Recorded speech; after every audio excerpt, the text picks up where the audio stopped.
They say, oh, an LS will make 1,000 horsepower with a stock bottom end. Well, yeah, it will, but unless it's in a road car that just drag races occasionally, it doesn't last. Aluminium block LS in a proper drift application where the car's a fast car and it's got grip, I sort of shut it off at 800. Any more than 800 horsepower, you're going to see all the main caps have walked around and it's going to have leaking head gaskets. You just can't keep the heads on it.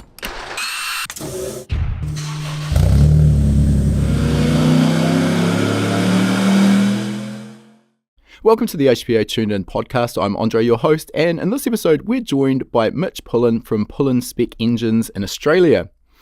We met Mitch actually at World Time Attack Challenge back last year, 2023, and he came to our attention because he's really bucking the trend when it comes to engine combinations for drifting. His Nissan Silvia is fitted with an LS. No big deal, you might be thinking. The part that is kind of a big deal, though, is it had a massive root-style blower sticking out of the bonnet, and we obviously don't see that very often. In Mitch's own words, this is definitely not the ideal combination if making maximum power was your goal. The root blower is somewhat inefficient, and any properly sized turbo combination would easily make more power, but despite that, he's still making 800 horsepower out of his engine, which is obviously no joke, and it is a bit of a fan favourite and obviously has that look of the blower. In this interview, we learn about Mitch's background and, interestingly, how he learned how to race go-karts and build kart engines at the tender age of just 10. He's also built up a fairly impressive skill set, understanding the skills of fabrication, a race car setup, and as well, of course, engine building, which is his main gig. We talk about some of the intricacies of the LS platform and some of its known weaknesses. We also talk about some of the clearances used inside an engine and how we may need to vary these from the manufacturer's specifications for a particular application, a particular fuel, or a particular power level. Before we jump into our chat with Mitch, for those who are new to the Tuned In podcast, High Performance Academy is an online training school. We specialise in teaching people how to build performance engines, how to tune EFI, how to construct wiring harnesses.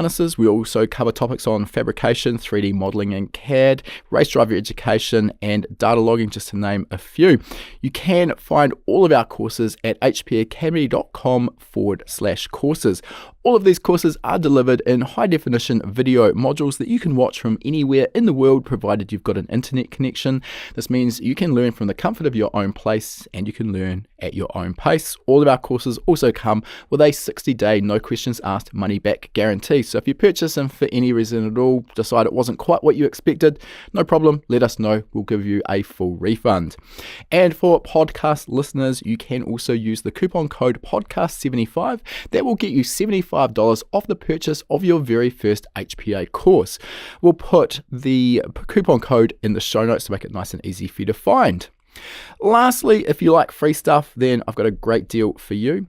We are constantly partnering with some of the biggest names in the aftermarket performance industry to give away some great prizes. You can always find our latest prize at hpacademy.com/giveaway. It might be an aftermarket ECU or dash. It could be some engine components or engine building tools, or just about anything in between. They are great prizes and we will ship them free of charge to your door if you're the winner. There's no tricks here, no purchase required to get your name into the draw. All right, enough with our introduction. Let's get into our interview now. All right, thanks for joining us today, Mitch. And as usual, let's find out a little bit about your background and specifically how you formed an interest in cars. So I was sort of bred into it, I guess you could say, in a way. So there's always been machinery and cars and race cars and all that sort of stuff around us. And my old man raced stuff, and he's done similar things to I've done as well in his younger years. So where it probably started for me was obviously he was racing speedway at the time when I was a little kid, doing some speedway stuff. So I was always at the races and, doing whatever I could to help out and always around the shop. And back in the days, I remember when he got the first dyno, it was a vane dyno, which is probably around 2000, I guess. I was probably 5 or 6 or whatever I was. So I was always around that and getting an idea of, why do these cars go on this thing? What's going on? All that sort of stuff, you know what I mean? So that just become normal for me to be seeing that sort of stuff. Then come to a point where I started racing go-karts was probably when I first started getting involved with having to go faster in things. So I was always being a bigger kid. I was at a weight disadvantage to all the other smaller kids, So the only way we could make that up is I had to work out how to Make more power? Make power, exactly. And there's always a limit to that too. So the old man, he was always so busy at the shop and stuff, he couldn't always just hold me hand and do everything. So I was, sort of 10 years old, having to understand how those little Yamaha J engines actually worked and how to move forwards and go faster with them. So that's where I first started. Being a two-stroke obviously doesn't have a camshaft, but first started understanding, I guess, valve events, for a lack of a better term, as far as port timing. Yeah, exactly. Moving barrels up and down, all that sort of stuff to change how it went and where it went. There was rules on compression and stuff. There was like a little bubble test thing you'd put in the spark plug hole to measure that, and you couldn't overflow it with a certain amount of liquid in there. So there was all that stuff. And I used to strap them onto we had a Dyno Dynamics dyno at that time. So I'd strap them onto that and just start changing shit and start, learning if you move the barrel up, what happens? If you move it down, what happens? Like, as far as what can we do to get compression back in it if we've moved it up and all this different stuff. Yeah, okay. So let's just talk a little bit about that specifically. It's interesting to me because my background actually is somewhat similar. I actually started racing karts, and we kind of had like a 50cc motor engine, and same sort of thing. Like, obviously the drive for more power is always pretty key. We had a lot of controls. You mentioned there that you've got a sort of scrutineers checking the compression ratio of the engine. The port timing's quite critical, and I do not make out that I'm an expert here on two-stroke engines, but the port timing is quite critical, and big gains in power can be made by changing the shape of the ports. Did they check the port shape as well, make sure that they hadn't been modified, or is it just all down to this compression ratio, which obviously is also affected by the port timing? Yeah, they would check if you ran a state round or a national round or something like that, and you go all right, and you put it up the pointy end, then they'll be taking your engine off and they'll be looking at all that sort of stuff. For club stuff, you could give the ports a tickle and sort of get away with it. And then we also had I forget what it was. We had this fuel additive, and it was whatever it was, had a heap of oxygen in it, whatever it was. I don't know if it had a bit of nitromethane or some nitropropane or what it was. But what ended up happening is you couldn't get enough fuel in it after then because the drilling in the carby wasn't big enough. So you'd run your fuel, you got your two fuel screws. You'd have to, the low speed one would only go quarter of a turn, then hit the high speed one.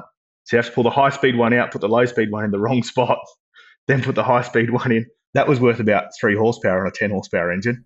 That was going to be the next question I was going to ask, is you said you were running it on a Dyno Dynamics. I can't imagine it was making much. So you're actually able to, I guess what I'm getting at is that the dyno was sensitive enough to actually be able to register 10 horsepower, and more importantly, the microscopic changes you're obviously going to see with the modifications. Yeah, they're a pretty good thing to use. And back then, obviously, they had it half all right with the DOS system. It was an old DOS one. And you could make a difference of half a horsepower and it made sense, like where you were going. And another thing we used to muck around with too, obviously you got the stator, which does your timing. So the first thing you do is pull that off, get rid of the keyway and start sliding that around, because that's like twisting your dizzy, I guess. So you'd make it, when you're moving your barrel up and down, changing your port timing, obviously you can make differences to that as well. But the fuel's what really helped it. Yeah, so essentially a 30% improvement in power from the fuel. That's not small. How long did it take before people sort of noticed that your cart smelled a bit different when it was running? Oh, yeah, you'd have to sort of try and warm it up when no one's around and stuff. It definitely made up for the 8 kilo disadvantage that I had. You just put your foot flat and drive past them. Like 3 horsepower when you've only got 10. Oh, yeah. It's massive, huge. Yeah. But then I struggled to finish a weekend without putting a hole in a piston. You just couldn't get enough fuel in. Yeah. Okay. All right. Well, that's an interesting introduction to engine tuning and what can go wrong when the fueling isn't correct. I mean, that's also quite an interesting aspect of when you are in a control class, the ways we can maybe bend the rule book a little bit to our favour. Yeah, I think probably fair to say if you're regularly seeing the top step of the podium, people are going to be starting to ask some pretty difficult questions though. Yeah, definitely. And with the whole fuel deal, there's bending the rules and there's blatant disregard at some point, isn't there? Yeah, 100%. Yeah, definitely help. I think that the melding the piston deal, it'd just oxy a hole in the center of it. I'm not sure if it was so much the fact that it was out of tune, but I don't think whatever the fuel was that we were mixing, I don't think it mixed that well with the pump style fuel. So it was always changing, I guess. Right. So not a consistent batch from one day to the next, or even one the session same day. to the next. Yeah. It was. There was something going on. I don't know. I was a kid. Yeah, fair enough. I mean, I'm guessing you weren't getting too granular with this, with sort of exhaust gas temperature, or you can't really use a lambda sensor in a two-stroke engine. But yeah, try and poke it in the best you can and get a bit of an idea. All right. So I'm guessing at this point you're also getting a fairly decent hands-on experience with how to rebuild these little engines. Yeah. So we did plenty of them. Then even the ones before we were banging the fuel in were going pretty good. So there was other people at the kart club and stuff. Next minute, they want engines built. So that's where my first engine building for people probably started, was doing those. It was primarily Yamaha J engines, and just had a fairly good idea of what worked as far as within the rules with the port timing and the ignition timing, and obviously then where you run the fueling. That was about all you can do.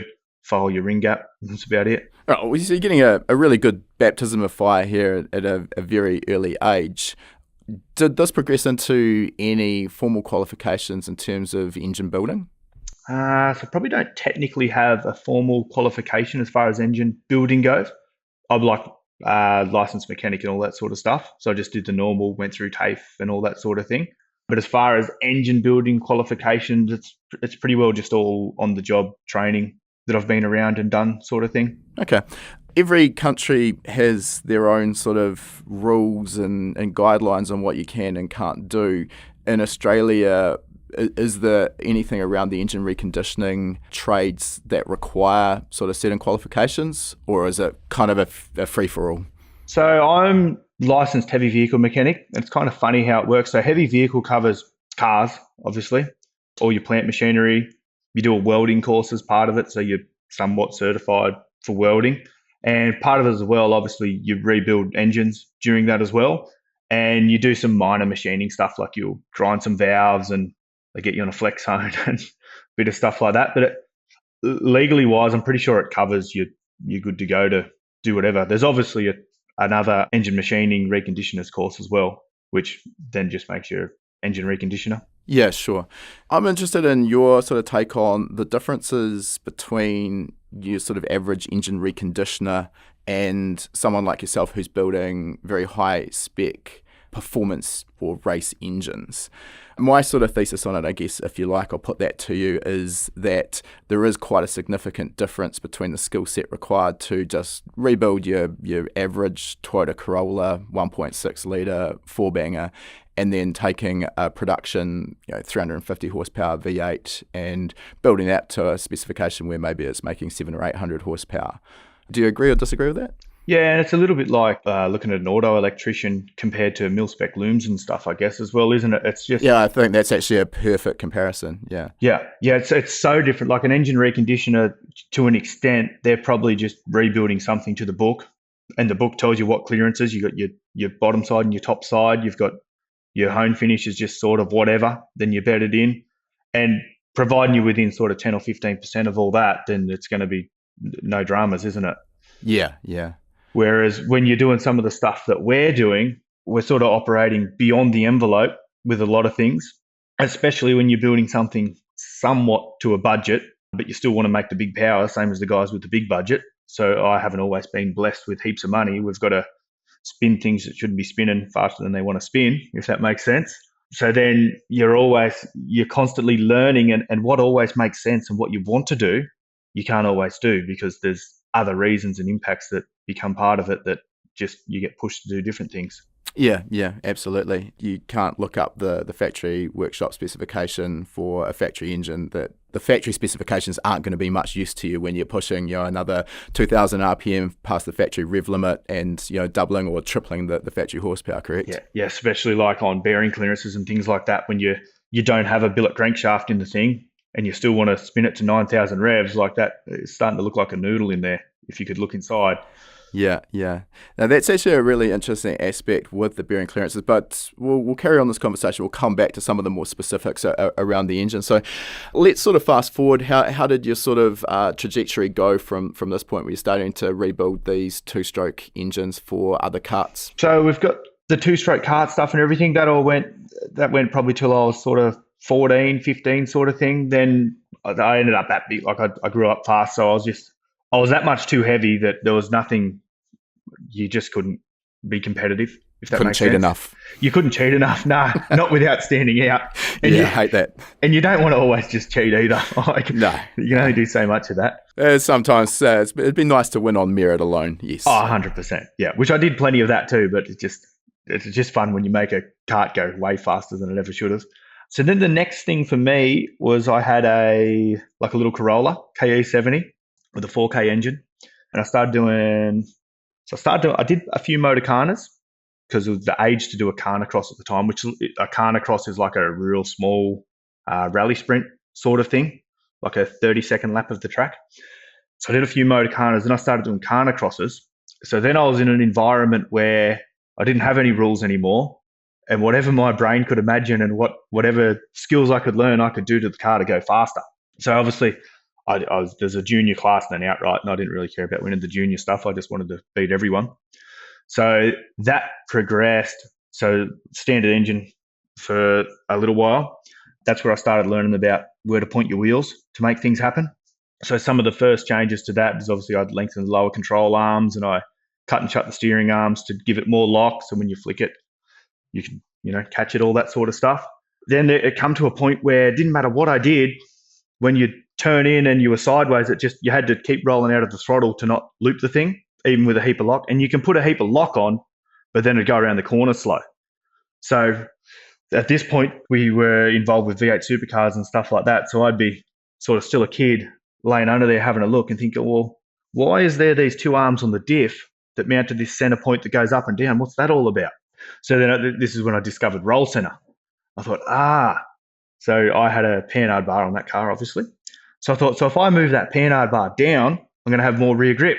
And then my driving style was rewarded with that because I was happy to have a car that would push or understeer, and then I could manhandle it through the corner. Then I could have more throttle commitment, be less sideways, and have the thing want to have grip on the rear. So that's where I got a lot of car setup knowledge too. And I changed all that Panhard bracket, and then I ended up more is better. So I give it more and more, and it got fairly long, and then it hit the ground and tore off.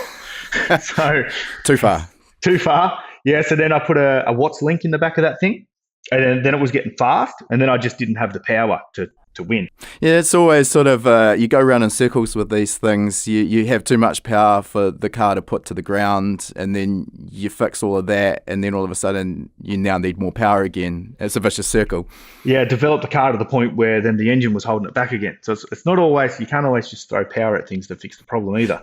Oh, I couldn't agree more. I've said this before on the podcast, and it's worth repeating. The number of times I saw customers come to me in my old shop, and we used to run pretty regular track days. So it was just an enthusiast track day. It wasn't competitive, but a lot of fun, and it gave a lot of people their first exposure to driving on a racetrack. And for some, the bug would bite pretty hard. And we were in the business of selling modifications, so it worked great for us. And without fail, every time it was like, I need more power. And yeah, sure, that is one way of shaving lap times, no doubt at all. But I think that's probably the last thing you want to do, particularly if you've got a car where you've still got relatively stock suspension and brakes.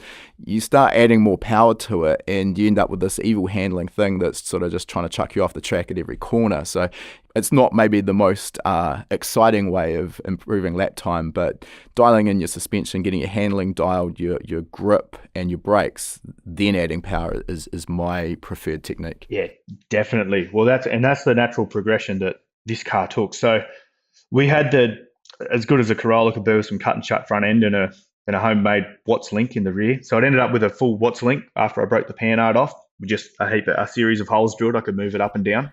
Let's it's obviously difficult without the aid of graphics, but can you talk to us about the difference between the panhard rod? Both of these, the Watts linkage and the panhard rod, are both made for locating a live axle or differential laterally in the car, so side to side. So it's not just going to slide out the side of the car when you start cornering. But there are some fundamental and important differences between the way a panhard rod achieves this versus a Watts linkage. Panhard rod, a go-to for OEMs because cheap and easy to produce. Watts linkage is a bit more involved. But can you give us a quick overview of the two? Yeah, so a panhard rod mounts to one side of your differential, so a live axle car, rear-wheel drive car. It'll mount to the diff, then and it's about 1,200 mil long, whatever it may be. Then it mounts to the body of the car on the other side. Now, one issue with a panhard bar is, because it's operating, wish they could see this, it works through an arc. So as it goes through that arc, the diff has to move. So the diff will move, and the longer you can get the panhard bar and the closer to straight you can have in all these things, keep it as central as possible. But the diff will always move sort of, let's say 10 millimeters sort of thing from side to side through the arc, which is not probably always the worst thing in the world, but it's a bit of a drama. And then the drama that I ran into with the panhard bar, so because my roll center, I wanted it to be so low to put so much grip into the rear. So if you imagine, I don't know, if you have a Coke bottle sitting in front of you, if you put your hand to the bottom of the Coke bottle and then push the top, the Coke bottle wants to fall over. So that's your roll center mounted low. So that's moving the panhard bar down on the body. That's moving it lower. That's how the car wants to react. So the car, if you can exaggerate that and get that low enough, the car will want to tip over, even though it might not look like it wants to. Then as you move upwards, you can keep pushing on the bottle cap of that bottle, and you move your finger halfway up to the middle of it and push on the bottle cap. It'll probably still want to tip over, but not quite. Then you exaggerate that again, move your finger up to the bottle cap and push on the bottle cap. The bottle's going to slide across the table if your other hand lets it go. So that's how the roll center in a panhard bar works. And I probably didn't have any fundamental issues with the arc and stuff, which obviously in circuit racing and more refined motorsports will become an issue. But my issue is the amount of grip that I wanted to put into the rear of the chassis. I just hit the ground with the bar, with the bracket, sorry. So how a Watts link alleviates a few problems. One thing is I could then have my bracket still in a similar spot, getting it really low because it's now in the center of the car. So the car's rolling over that center. So it never has a section of body that gets really low. It's on the bump stops and it can't really hit the ground. Then the other difference is, so how a Watts link works, it's got two bars and they'll mount to the diff on each side. Usually one mounted sort of on the bottom of the axle tube, then one mounted on the top of the axle tube.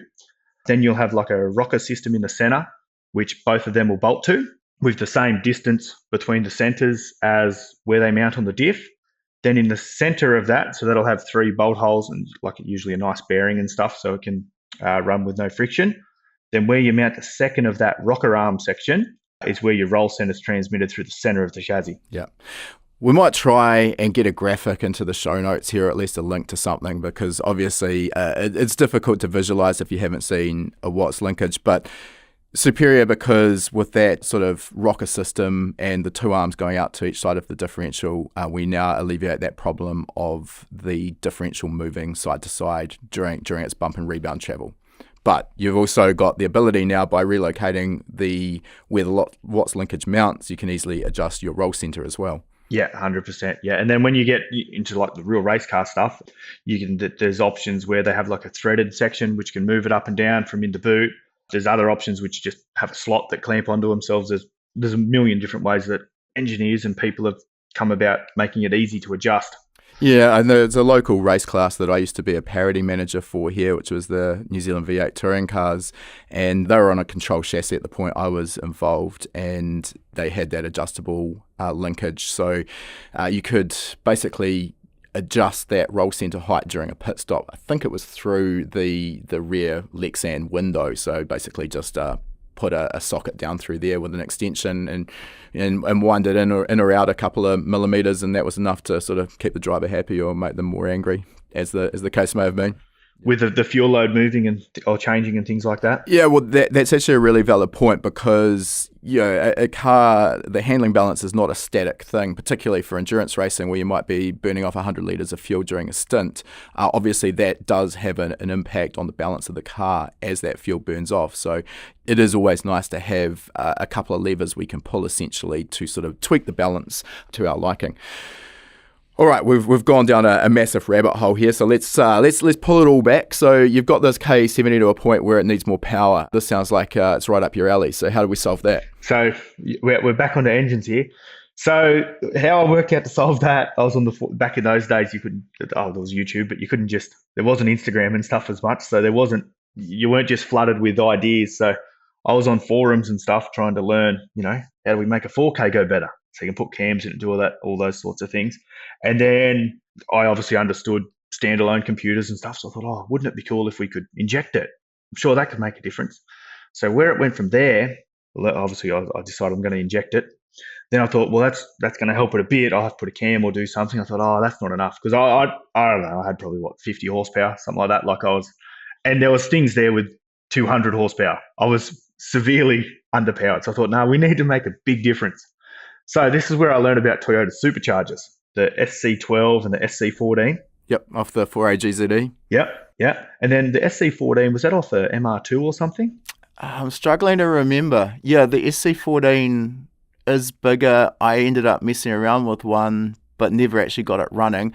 I think the AW11 came out with the SC12, which was the smaller of them, and I am struggling to remember where the SC14 came from, but let's just assume it did. The SC14 one's bigger than an SC12. I think, does the 12 relate, is it 1200cc per revolution or something? I don't know off the top of my head. One of our listeners will know, though. Someone will answer that question, I'm sure. Anyway, so I got an SC14 blower at the time because I understood a bit about blowers, and one thing I had a bit of an idea on, which I haven't changed my mind on this, is if it's going to become inefficient, if you can have a bigger blower and spin it slower, then you're doing less work to the air to get what you want to happen. So if I can make, in this case, it become 12 pounds of boost with a SC14 blower comparative to an SC12, I thought, well, that's got to be better. So we went the SC14 blower and made up a drive to suit that. So there was all dry sump pulleys and everything everywhere around the workshop. So I had a series of dry sump pulleys. I made a little crank mandrel up. I had one, it was actually an old water pump pulley on the crank mandrel. Then I could change the blower drive ratio by swapping dry sump pulleys on it. So that's how that happened. Then at the same time, we were a Haltech dealer. So I think I just left school at this point. So I only went to year 7 at school. So then I was like I just turned 14, which is when I should have been year 8. And then I was working. So that's how I started actually bringing some budget together to muck around, and that obviously helped the evolution. This is a very, very early start to a career in the industry. It's impressive, actually. I definitely had a head start, and because I was so driven in the direction I wanted to go, the fact I wasn't at school, I was still going forward, still learning, so it wasn't an issue. Long story short, we put the SC14 blower on it, and then I had a intercooler off an R33 or something like that hung off the front. I've actually got some photos somewhere. I'll see if I'll send some to you. Then I had an intake manifold off a 7K, off a Toyota Town Ace, and the port shape was slightly different on that. It was bigger, and then had a funny shape. I don't know what it was for. It must have been to miss the bolts, to bolt the manifold on, I think. So that's where my first taste of head porting come in. And like many people that port their first head, I just made everything big. Yeah, big is definitely not always better when it comes to porting. Definitely not the answer. Well, I made it big, and I didn't modify the manifold. I just port matched the head to the manifold, but it was big. Then I bought a set of headers for it, little set of 4-into-1s, because it had this factory exhaust manifold still, and just made the exhaust ports bigger. And that all worked not too bad. I had some injectors. I had something that might have been some 300 or 400cc injectors. And then I bought a Haltech Platinum Sport 1000 for it, just with the flying lead kit. What else we did? Then a Haltech dash, just a IQ3 back in those days. A dash, put a clutch in it, did a couple of things like that it would obviously need. And we were running supercars at the time. So after each event, there was always sort of 40 litres of E85 left over, because that's when they'd moved to E85. Now, this is back, I'm 14. So what year would that been? What's that? 2005, 6, 7, 8, 2009, this is. So before E85 had become a big mainstream thing, so I rented on E85, and then I had to do the loom. So I did all the wiring harness for that as well, which I was lucky because I was able to, everything that I looked at was high quality race cars with high quality stuff. So to an extent, I just copied what I'd been seeing. I seen nice wiring. I learnt where to buy that good stuff from. And then so here I am, 14 years old, making a Tefcel and Raycam and sort of booted loom for me. Wow. Paddock basher, you could almost say, with a Haltech ECU. And another cool thing, put LS1 coils on it. So I had 4 LS1 coils mounted to the rocker cover. And then I got a distributor out of a Mitsubishi Magna, which had like a 360 and 4 optical deal inside it. Then I got a guy to machine that to put my distributor gear and stuff on. So I had like full, like as good as today can be, spark control and fuel control. And so you really turned the 4K into something pretty special. Yeah, I made it pretty cool. And then that thing on 12 pounds of boost made like 120 horsepower, I think it was. So you're over double where you started. Yeah, like to drive it was insane, especially for me as a kid. I thought, this is gnarly. And then I started, once I had that, to turn into a bit of a weapon, and it was fairly light as well. So then we started winning all the Khanacross stuff. And I probably did that for 12 or 18 months in that car like that, and pretty well won everything I drove it in. As far as it was just perfect for Khanacross size events. Impressive. Yeah. So that was my first real big deal into getting involved with cars, I guess you could say. So you're doing the fabrication, the engine, the engineering of the chassis, and the tuning, and you're building the wiring harness, and you're 14. Yep. So the tune of that, the old man gave me a hand, obviously. I didn't fully tune that one myself, but I did a fair bit of it. The wiring harness, I did the whole lot as far as all the hands-on stuff. So that's when I really started understanding how all that worked.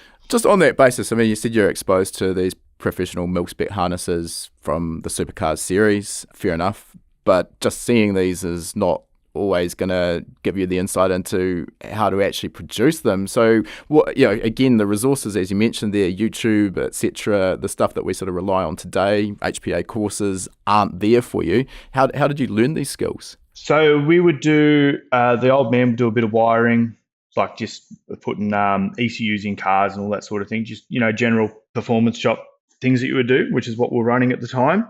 So not only did I see, I obviously knew what the top step, what good stuff was. I had obviously seen a lot of it get done, and I'd be crimping pins on and doing bits and pieces. When the time come to wire it, I was fairly confident, as you are when you're 14 sometimes, and it all turned out great. I did a pretty good job, and I'd always obviously read and study and learn anything that I could learn. I would learn to understand what I was doing before I just did it. I mean, it sounds like you're in the perfect environment though to test and learn and expand your knowledge, though, particularly with your own in-house dyno. I mean, that's a dream for many budding tuners, and obviously it does significantly fast track the learning curve. Yeah, for sure. All right. Well, you're 14. There's still a fair few dots to join here. But what happened after this? Obviously, now you're into drifting. How did the progression from? So I wasn't quite in the drifting yet, so I'm still doing that. Then that thing, obviously, I stopped doing the Khanacross. I thought, didn't circuit race it, did some sprint stuff and that, and then thought, it doesn't have enough power, so I put a turbo on it, made a turbo manifold, and the turbo was out the bonnet and all that sort of stuff. So that's when I put the turbo on it. Then I made all the differences to make the tune suit the turbo. Then I probably only drove it 4 or 5 times once it was turboed, and then it would just, with a set of semi-slicks on it, just brake axles and didn't have enough brakes, and we were beyond what that car was going to do for me.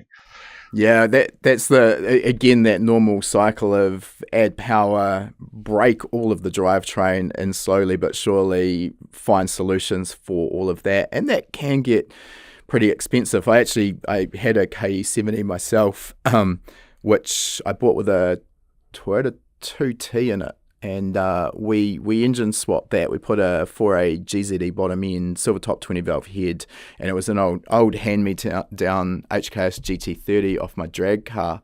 And of course the T50 gearbox and the factory differential didn't really like 200 plus horsepower going through it, so that cried enough pretty quickly. Same as mine. That Mine had a 4-speed. It wasn't. I remember I wanted a T50. I was like, oh, there they go.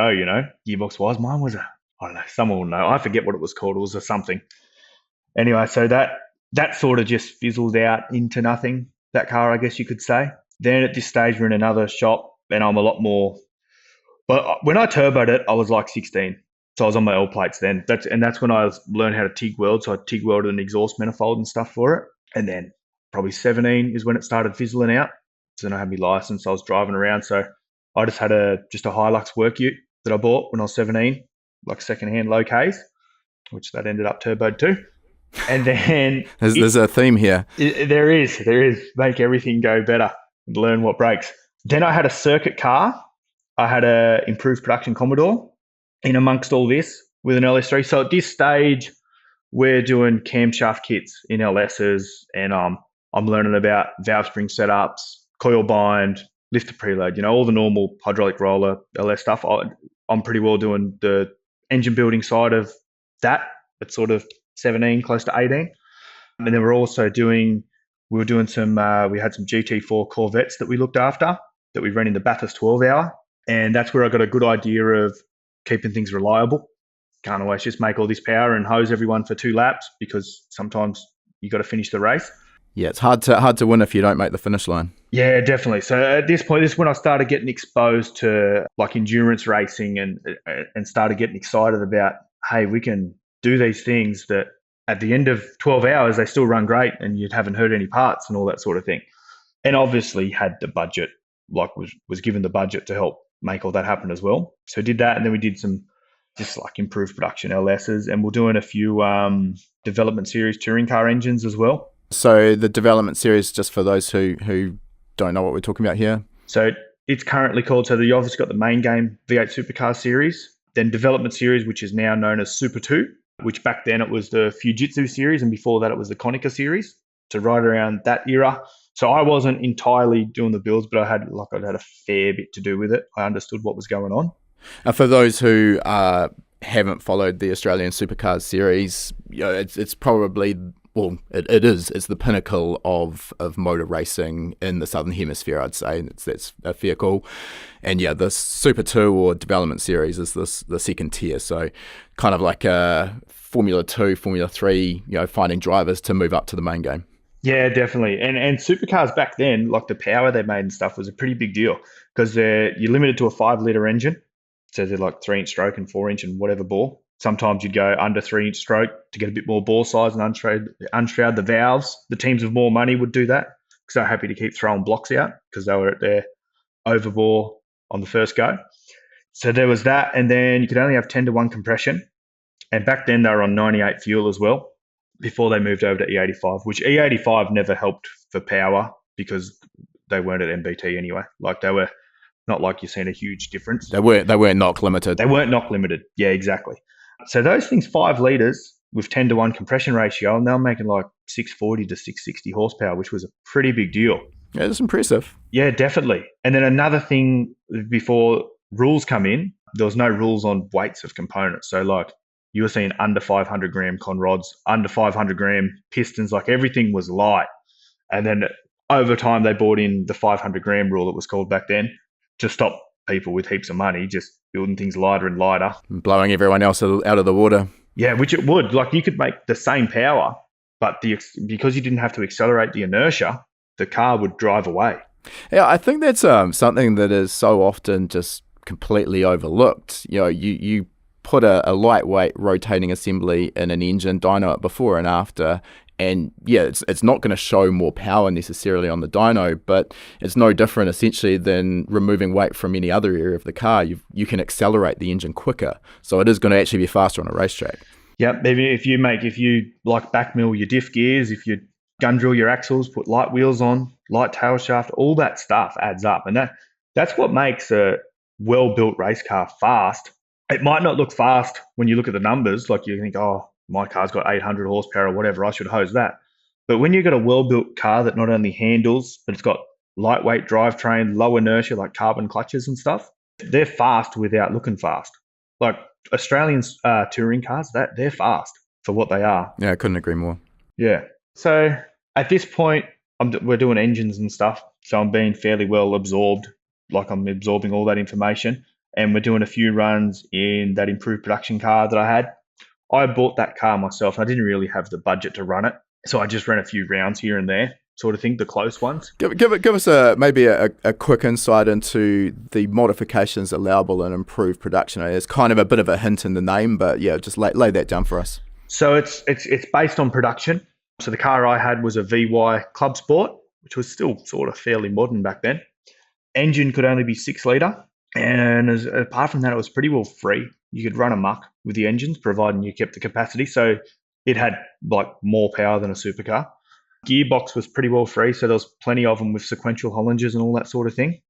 Rear end, I'm not 100% sure. Mine was just IRS, but you might have been able to put like a live axle in it, which a live axle back then was probably better than the factory IRS. Okay. So it's counterintuitive, but more along the lines of the factory independent rear suspension was just poorly designed for a race application. Yeah, in these days you'd have rocks in your head to be doing that, but back then it made sense at the time. You could have some little aero things. You could have a wing, had to fit inside a certain size box. Otherwise, you could have a factory wing. Anything factory was fine, obviously. Still had to have glass, wind up and down windows. Brakes were pretty well free. Suspension was free to a point. So pretty well just production cars improved, I guess. Yeah, okay. Well, it doesn't sound like there's actually many rules there, less than I would have assumed. Yeah, there was a 9-inch rim rule, and you had to run a semi-slick tyre. So like a Yokohama AO50 was all the rage back then. And that kind of becomes a limiting factor when you take engine regulations out of it. I mean, you said there's 6 litres the limit, but there's still a lot you can do around that. But ultimately, when you're limited to a certain tyre size, there is a limit to how much horsepower you're going to be able to put down through that tyre, and otherwise it just becomes a little bit pointless. Yeah, and even if you can put the power down for a few laps, you'll cook your rear tyres and then you won't be able to put it down later. And there's probably a weight rule too. They were never light, they were a heavy car. So that the fact they're a heavy car, that also cooks your tyres and makes all that power that you made that helped you for the first 3 laps. Well, it's no good when you got greasy tyres and everyone's driving past you at the end of the race. Nah, it's not much fun. Yeah. So that was pretty well that. I didn't really do a lot with that. We had we had a AU supercar at the time too, which I did a few laps in that, but not many. Then I had a bit of a break from much motorsport stuff. Was just working and doing, building the engines and running the shop. Well, not running the shop, but a fairly big part of it. So this is where I've got that Hilux that I've bought. I'm on my P plates. I'm driving around. I'm thinking, I haven't been on a racetrack for a while. Wouldn't it be good if this Hilux went better? So there were some guys in Australia doing turbo kits for them. Had a little manifold, and you put like a Kinigawa on it. I forget what size. And they had a little water to air intercooler and stuff. So I put all that on it. And they were a funny injector at the time on the 2TR with the long snout on them and stuff. And it was a little bit hard to swap them and that. So how I tuned it, I just put a big fuel pump in it and wound the fuel pressure up. It's one way of doing it. Worked for a while. So on like that thing was like 8 or 10 pounds of boost. I don't know, lasted a fair while on that. And I thought, all right, let's make this number bigger on this dyno screen. So I ended up at, wasn't that much, I don't know, 16 pounds or something like that. And just winding fuel pressure up. And the fuel trims just got all the other stuff to lambda 1, all apart throttle. Just seemed to sort it out. And I thought, oh, God, these new cars, isn't the knock control great? Yeah.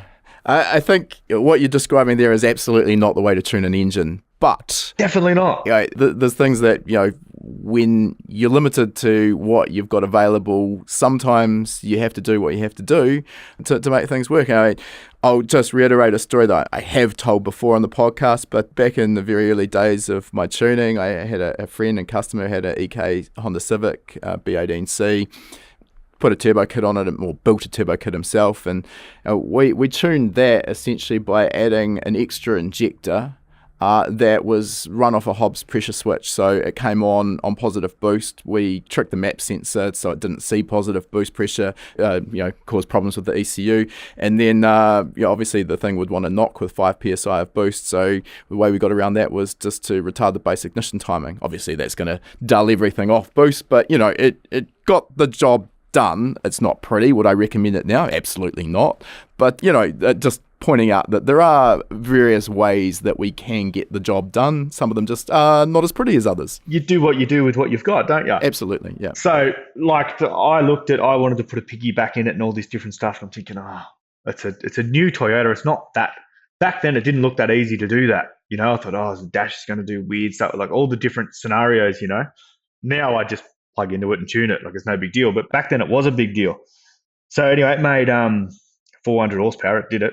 And it lasted about 12 minutes after that. It didn't make it home. Are we talking here, though, power-related component failure, or is this a result of the tuning solution that's maybe subpar? I think if I had a tread different, it could maybe still be going. So we lived on a farm back then, sort of a farm out of town a bit. So I'm up this back road and I'm up the thing. So duty cycle, as far as engine load duty cycle, I'm holding it flat, and it's getting to the point where it doesn't want to push through the wind anymore, and it's no longer accelerating. So it's not all that stress that goes, hey, I want to wreck you. It's not getting out of it, because it was pulling timing. I think the timing was probably, I don't know if it was perfect, but it was dealing with that to an extent. But I think what happened is we just got to the point when you've got lightweight cast pistons that are designed for fuel economy with tight ring gaps and all the different stuff. Like, Toyota's done a great job of that. And not a heap of boost. Not 16 pounds of boost that's not properly in tune and held flat for 45 seconds without just accelerating through it. Because any normal scenario on the road, you put your foot flat and it just spins the tyre. Like a single wheeler diff, aluminium tray back, spin the wheel, it's not under load. Well, this is something I do quite often talk about, as well as tuning for that matter, building an engine for an application. And if you're talking a street car that's never going to set foot on a racetrack, well, if you value your license, it's pretty difficult with a powerful engine to stay at wide open throttle for more than, let's say, 10 seconds. You're going to be pretty damn fast. So that sustained high load for a road car is difficult to achieve. I mean, not impossible. There are some customers that I was a bit more wary of because I knew they had a pretty heavy foot. You take it to the other extreme. I was involved in some land speed record tuning, and there you're at wide open throttle for literally minutes. And the particular engine I was tuning, that was, I think, 1100 horsepower. So you have to sort of think about the load on that engine and what that sustained combustion temperature is also going to do to the engine components. The thermal stress on the pistons, the valves, etc. It's just a different ball game. So you agree here that the tuning strategy and the engine building strategy would be vastly different between those two applications? Oh, without a doubt. Absolutely, without a doubt. So, and that's like a lot of things too, like when you're building LSs and stuff, everyone goes, a stock LS does 1,000 horsepower, no worries. Well, it probably does. I mean, I've seen it. It does it. For how long and under what duty cycle? And that's where, like, even the difference between like a burnout car and a drift car, like, unless you've been in a fast drift car, it's hard to fully understand the fact that, like, my Sylvia makes 800 horsepower, and there is plenty of times when I'm like, God, I wish I had another 80 horsepower. But my foot is flat, and the thing is almost steady stating itself because it just, when it's gripped up and it's fast, you can't just drive through the grip anymore. So a drift car is fairly loaded and sort of sustained load to a point. I think a lot of people who haven't been involved in drifting and kind of looking from the outside think, it's just all wheel spin. But, it's been this iterative cycle of people tuning more grip into the chassis. So then you need more power to overcome the grip so you can still slide it. And it goes round in circles. And now, as you say, we've got, if you look at Formula D in the States, 1,000 plus horsepower is kind of like the entry level. Yeah, definitely. And once you've got a big tyre on it and then go onto a track where the car speed's fast, it takes a lot to overcome that tyre and to keep the car sideways and to keep it making smoke and all that sort of stuff, to keep it exciting for the fans. I think that's probably a common misconception as far as drifting, that everyone just thinks that you do something to have no grip on the rear and you're just sliding around.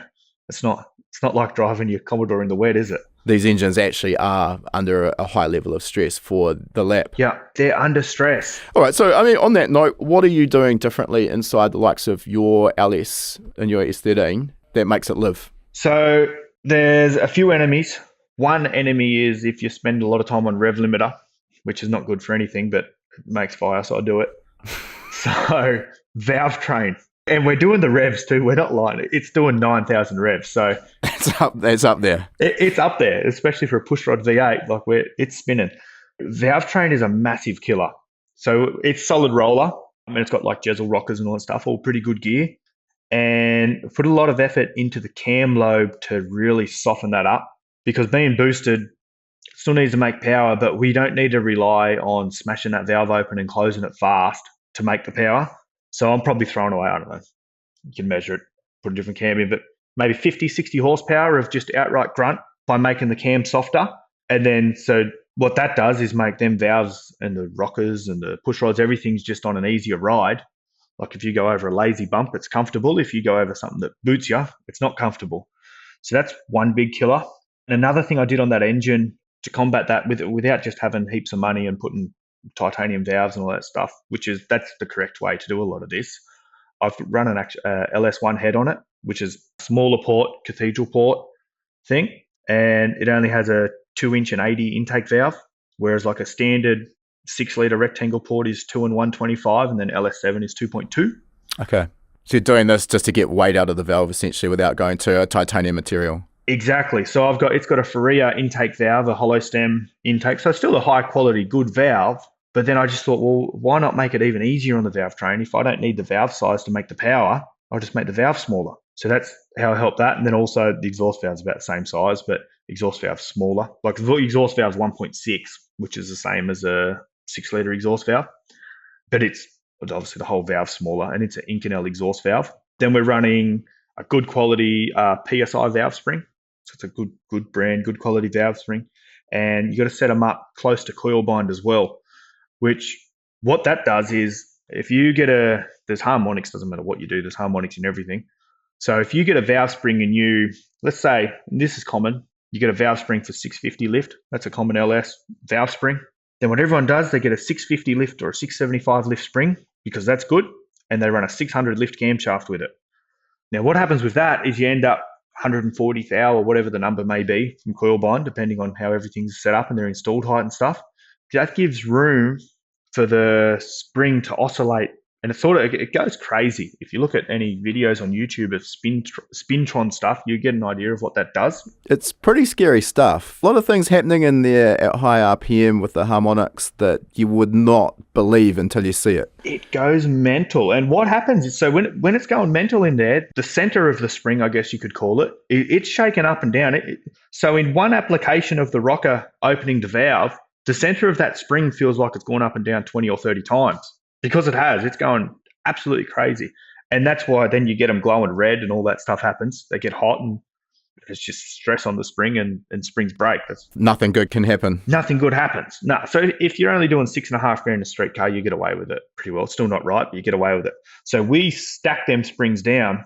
And what stacking the spring does, spring still goes crazy. There's nothing you can do about that. Well, maybe there is, but all different springs have different natural frequencies and stuff like that. So if you spend a lot of time on a Spintron and have enough of the right people, you can do things to do the best you can to have the spring not operate in that frequency range. But what you need to do as well is if you get that thing stacked down close towards coil bind, well, all them coils going crazy in the middle, they don't fully touch each other because it's not like it's getting coil bound. Now, coil bind is when the spring's squashed and it can't go any further. But as they're doing that bounce, they touch each other, and that just dampens all the craziness out. So then what that in turn lets the spring do is every time it goes up and down, instead of as it's reclosing the valve, which is opening the spring, instead of just sitting there dancing out of control, it's then had that little touch, and then the spring, it takes a whole lot of that energy, just gets absorbed into the spring, I guess, but it goes away. So that's a big part of keeping valve springs alive. Interesting. Especially when you'd want to drive things on the rev limiter and drive them. Like the rev limiter is not good for anything, is it? It's just banging and smashing them. No. We want to stay away from it wherever possible. But yeah, unfortunately, it is a necessary evil. Just in terms of stacking that spring, as you've mentioned there, I get the concept of getting it close to coil bind to limit the amount of spring movement. Are the negatives coming from this in terms of, obviously, if you're stacking it that close to coil bind, the base spring pressure and the pressure over the nose of the cam are going to be increased from where they necessarily need to be to control the valve train. Are there downsides from that? Well, if you get a spring that's got the correct pressure at 140 thou off coil bind, then it's probably the wrong spring. You've obviously only got so many options, so sometimes you got to trade something off. You can't have everything perfect. But what you do, you try to go, and I put a lot of effort into your seat pressure. Kind of sometimes just ends up what it is. It's not a lot you can do about it. It's more important to have it close to that coil bind than what the spring pressure number is. But you always put as much effort in as you can when you're developing something and thinking about this engine you're going to build, to make sure there's a spring somewhere close to what you want to do that's going to be close to the numbers you want at coil, like close to coil bind. And a PSI spring, because they're going in race cars all the time, usually whatever lift they're rated to is between 50, 55 from coil bind. I just wanted to take a moment out of our interview with Mitch and talk about a package of courses that are going to be perfect if you're interested in engine building and you're enjoying our chat, and that is our engine building starter package. A lot of enthusiasts think that building their own engines is something that's completely beyond them, but the reality is that if you've got an eye for detail and a little bit of patience, you absolutely can do a great job of building a quality, reliable engine, and this engine building starter package is the best way to do that. This package deal is normally $299 US. You can use the coupon code PULLEN50, which is PULLEN 50, and that'll get you $50 off, bring it down to just $249 US. As usual, you're still protected by our 60-day no questions asked money back guarantee. This package includes our engine building fundamentals course, which, as its name implies, teaches you the fundamentals of engine building. You'll learn about all of the internal components in the engine. You'll learn about the typical engine machining processes that are required when we're building a performance engine, which is important because this will allow you to speak the same language as your machinist. You'll also learn about the clearances and tolerances inside the engine and understand how these may need to be adjusted for a given application. Moving on from this, we're also including our practical engine building course, and this builds on the knowledge taught in the fundamentals course. This time we break the entire engine building process down into the HPA 10-step process. We know it can be daunting when you receive all of your machine components back from the machinist. What should you do first, and what order should you progress in?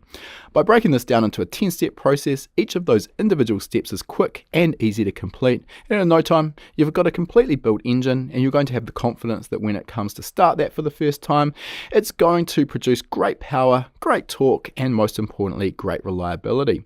This particular course is broken into two sections.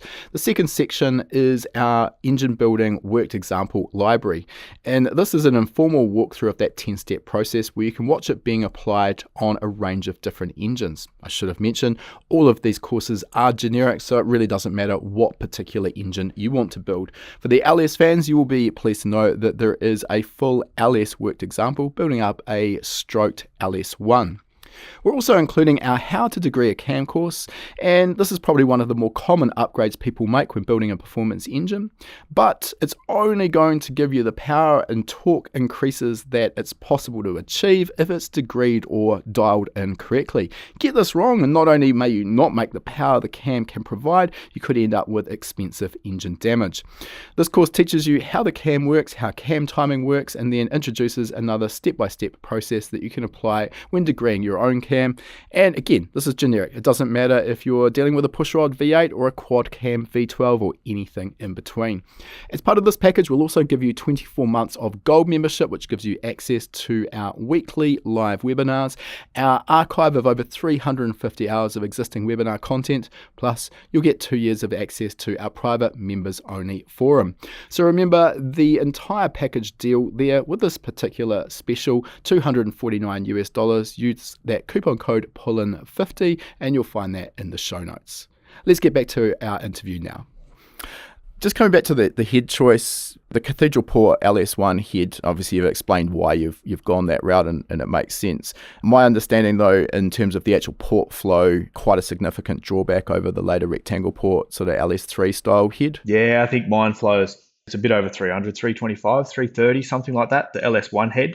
Whereas a rectangle port, you'd be sort of 360 to 380 with a big port. Definitely a lot of things that hold it back. But for a purpose. For a purpose. So if you're building it as it probably still makes enough power in a competition drift application because you can sort of add boost. But if you're building an engine to make power and go fast, if it was a drag engine or something like that, there's some big cathedral ports out there and with a big valve and stuff, but you wouldn't have a factory LS1 head. Yeah, okay.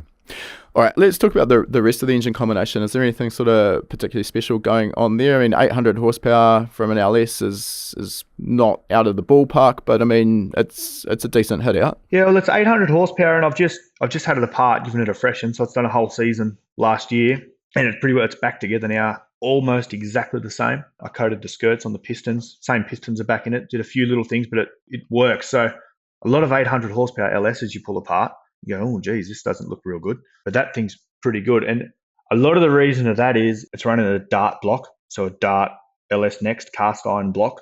So the block's stiff, it's rigid, it's got stiff cylinder walls. The main tunnel doesn't want to swing around in it. Like it's staying where it is. Give us an idea of like the difference between that LS Next cast iron block and, you know, doing all of the usual upgrades to a factory alloy LS block in terms of adding sleeves, etc. Well, you add sleeves to an alloy block and it gets the bore rigidity pretty well there. That's pretty good. But probably the two of the biggest things to compare, there's obviously a lot of difference, but two of the biggest things of what you actually see is even with main studs, the alloy block stuff, if you rev it and make power, the main tunnel walks around. Doesn't matter what you do. You can see it's always black between the caps and the block because they've been shuffling, threading, and it doesn't matter what you do with a 4-bolt LS block, the deck surface just moves around. It's just weak. They're not made to make 800 horsepower. It's factory road car stuff. Yeah, I mean, I think the thing is when you've got the engine block sitting there on the workbench or on the engine stand, you know, it all looks solid, and you sort of think to yourself, well, obviously it can't move around, but between the crankshaft and the block itself, you know, 800 horsepower, 9,000 RPM, as you mentioned earlier, things are moving around like a noodle. So then you start beating up on your bearings and you have to increase your bearing clearance to try and make the thing live. And this has got all of these ugly knock-on effects, right? Yeah, another huge difference, which is a massive help in the Dart block and other aftermarket blocks as well, is the priority main oiling. So on an LS, on a factory block LS, it feeds the lifter galley first. Then once they get all their oil, this sort of goes everywhere, but the lifter galley is the priority, I guess you could say. Then from there, it goes down to all your mains. Then from your mains through the crank gets to your rods. Now, another thing that happens with an aluminium block LS, especially if it gets hot, is obviously it grows, as you can imagine, and then you lose a whole lot of oil through the lifter bores. So, especially with solid roller stuff, and that you end up, you're just bleeding all this oil off, and you get to the point you can't get enough oil back into the thing. You just can't get enough oil pump to keep oil pressure. Whereas with the Dart block, you've still got oil pressure, but I mean, there's a noticeable difference. With the Dart block, one thing is that it's cast iron, so it doesn't grow anywhere near as much. And even the main bearing clearance, everything, it stays a lot closer to where you've set it. So you end up with just better oil pressure as well, which helps keep the engine alive because the crankshaft sees not only better oil pressure, but the crankshaft sees it before the camshaft and lifters and stuff see it. And you've also got the option with the Dart block to restrict the oil to the top end. So there's a little thread in there and you can restrict that galley. You can run like only a 40th thou or 50th thou orifice to the top end if you want. So it's not just pumping all of the oil up top. Exactly. So your crank really gets looked after. And then you can, in a naturally aspirated application, you end up being able to make more power because of that too, because you can run less gallons per minute of oil flow and still have the pressure that your bottom end needs and don't have all this extra oil leaking down, creating windage from the top. Yep. Yeah, that all makes perfect sense. Yeah. So that's another big difference. Just also in terms of, you know, if people are looking at starting a build, what's a rough idea on the cost difference between buying a quality aftermarket block like this Dart LS Next and going through the sleeving process? Because that in and of itself is not cheap. The Dart block's probably cheaper, to be honest. Okay. Yeah, well, that was kind of what I wanted to get out there. It's actually a viable option. Now, the Dart block also, depending how far you're progressing with the build, it has the option for 6-bolt heads. So that's, if you're not familiar with an LS, they've got 4 head bolts per cylinder, whereas like the aftermarket LSX stuff, which is made by GM, and then all the aftermarket stuff now, it's very common to have 6-bolt heads. So there's an extra head bolt at the top and bottom of the cylinder. So that's another plus for the Dart or any aftermarket deal, really. But a Dart block is probably... they used to be sort of just under $4,000. They've probably gone up a bit now, so about $4,000. And sleeving's about $4.5. So you're sort of similar money, but where you get penalised for the Dart is if you're trying to build a car to go fast, you're like 45, 50 kilos heavier. It's dense. Yep. Yeah, makes sense. Okay. pistons and specifically what you're doing with a high-powered drift engine to keep those pistons alive in terms of piston to cylinder wall clearance, etc. Yeah, so pistons, it's just got a shelf CP bullet piston, which is, they're a good thing. There's nothing wrong with them, but they're still a budget-friendly piston. Then we've got a pin upgrade. It's got like a 220 wall pin. They come with like a 180 wall pin as standard. So and it's common to see flex and they get pin galling and stuff from the pin flexing. So that pin being stiffer also helps with the rigidity of the piston, sort of just stiffens all that up. It's got a 6.3 inch Callies conrod, still nothing special, just a shelf conrod. Now, usually if you try and do 9,000 revs with a standard stroke crank or a 4-inch stroke crank, which is common in an LS, the piston speed is just going to be astronomical, and then it wants to throw it all out, sort of thing. So doesn't have the best crank, definitely, but it's a factory GM cast crankshaft. It's a cast crank, okay. It's a cast crank, yeah. Did not see that coming at all. And that's one of the updates for later. It needs a good crank in it. But how that works is it's a 3 1/4 stroke, or close to it's 3.268 is the stroke.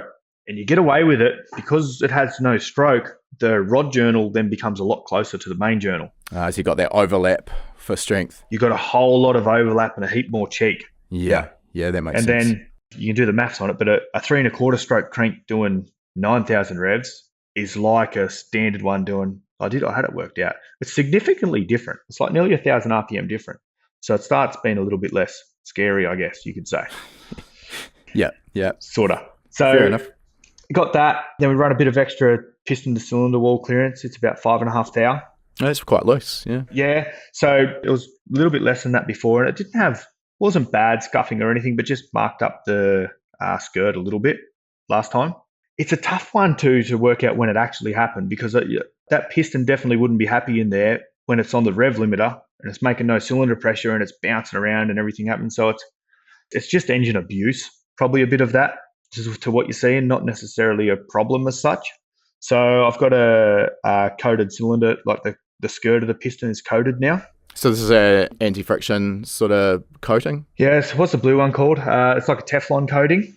So there's a place in the States that have you seen those abradable coatings? Yeah. Well, I think JE are actually doing their Ultra Series, I think it is, pistons, and those skirts have that abradable coating, and the idea behind it is you can run them with piston to cylinder wall clearance, more in line with what you'd expect to see on a factory cast piston. So it gets around that sort of, noisy piston slap when the engine's cold, which is so prominent if you've got loose clearances with a forged piston. Yeah, so that would be a great option too, but I don't think anyone in Australia is doing it. I think there's that line to line in the States are doing that. So with the clearance and stuff, we've got a bit of extra clearance. So because you don't know, sometimes when you're at a drift demonstration event, you don't always get all the time to warm it up the best you want either. And if the cast block doesn't have the time to get all the water temp in it and grow, well, the piston's going to grow faster than the block once you got your foot flat. And the cylinder temps, whatever it is, EGTs are a bit under 800, so whatever the cylinder is, pretty hot in there. So that's why I run a bit of extra clearance too, just to band-aid the fact of there is definitely times when the engine doesn't properly get to operating temperature and then it has to perform too. Yeah.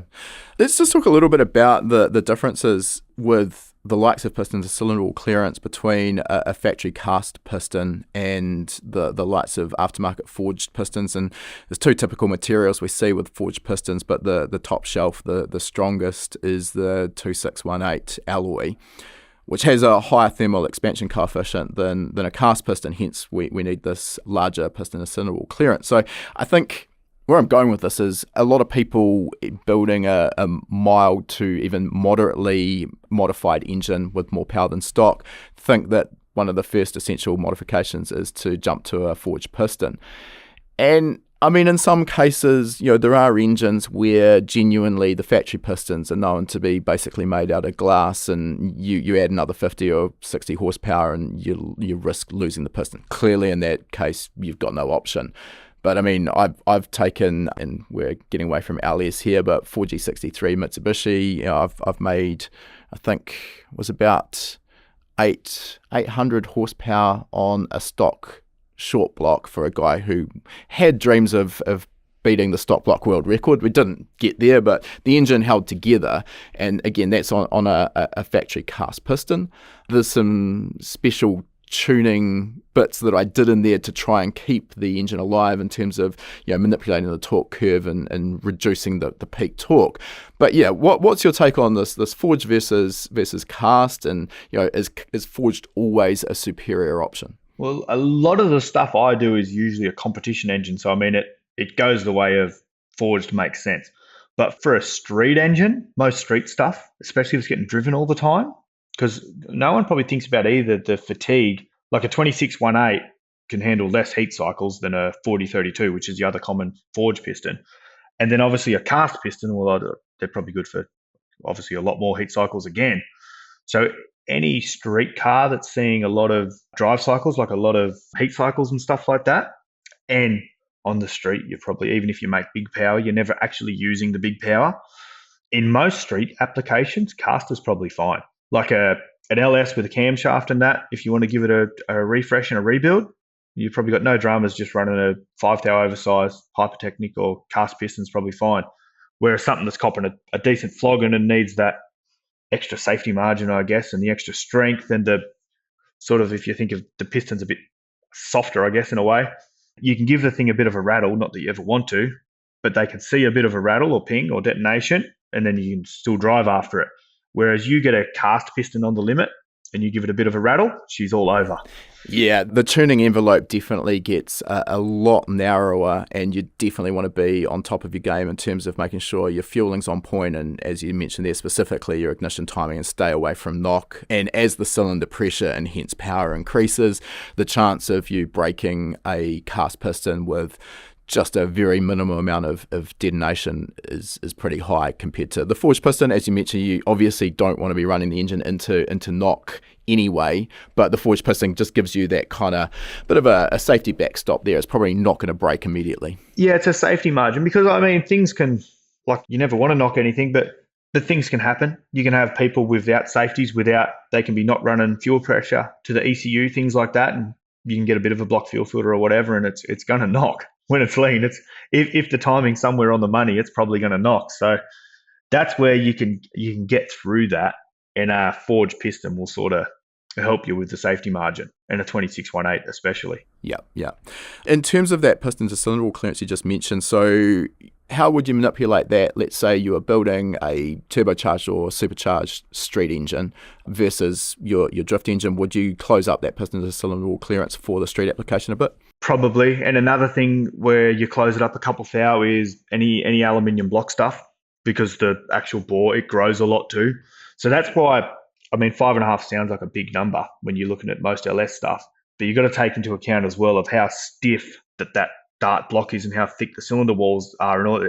It doesn't want to grow a whole lot. It wants to do its best to stay the same size. Yeah, I think the important takeaway from this is you can't sort of take one specification like piston to cylinder wall clearance as gospel on its own. There's all of the other surrounding factors, the fuel type, the application, how much load the engine's going to be seeing in a sustained aspect, and then also, as you mentioned there, the block also makes a difference to this, the material of the block. Yeah, and especially when there's anything that's got a bit of a duty cycle on as far as holding it flat with a high duty cycle and it's under load, the piston, it's just going to get hotter and hotter and hotter to an extent, isn't it? Yeah. It's interesting what you mentioned as well about the wall thickness of the wrist pin, because I think that's something that's easy to sort of take for granted, that you've bought this aftermarket forged piston, therefore it's good to go, it's up to the task. But I mean, there are upgrade options for all of the aftermarket pistons. I remember back with our drag engine program with our 4G63s, we started with what was already a pretty beefy wrist pin, and at one point I was doing a freshen up on the engine. I could barely get the pin out of the piston, and sure enough the thing's bent like a banana. And you look at the pin bosses. I mean, I think this is also down to taking real note when you're disassembling an engine and looking really carefully at every aspect of it, because you could see in the pin boss where it had been galling, as you mentioned, and that's another good sign that you're getting flex in there.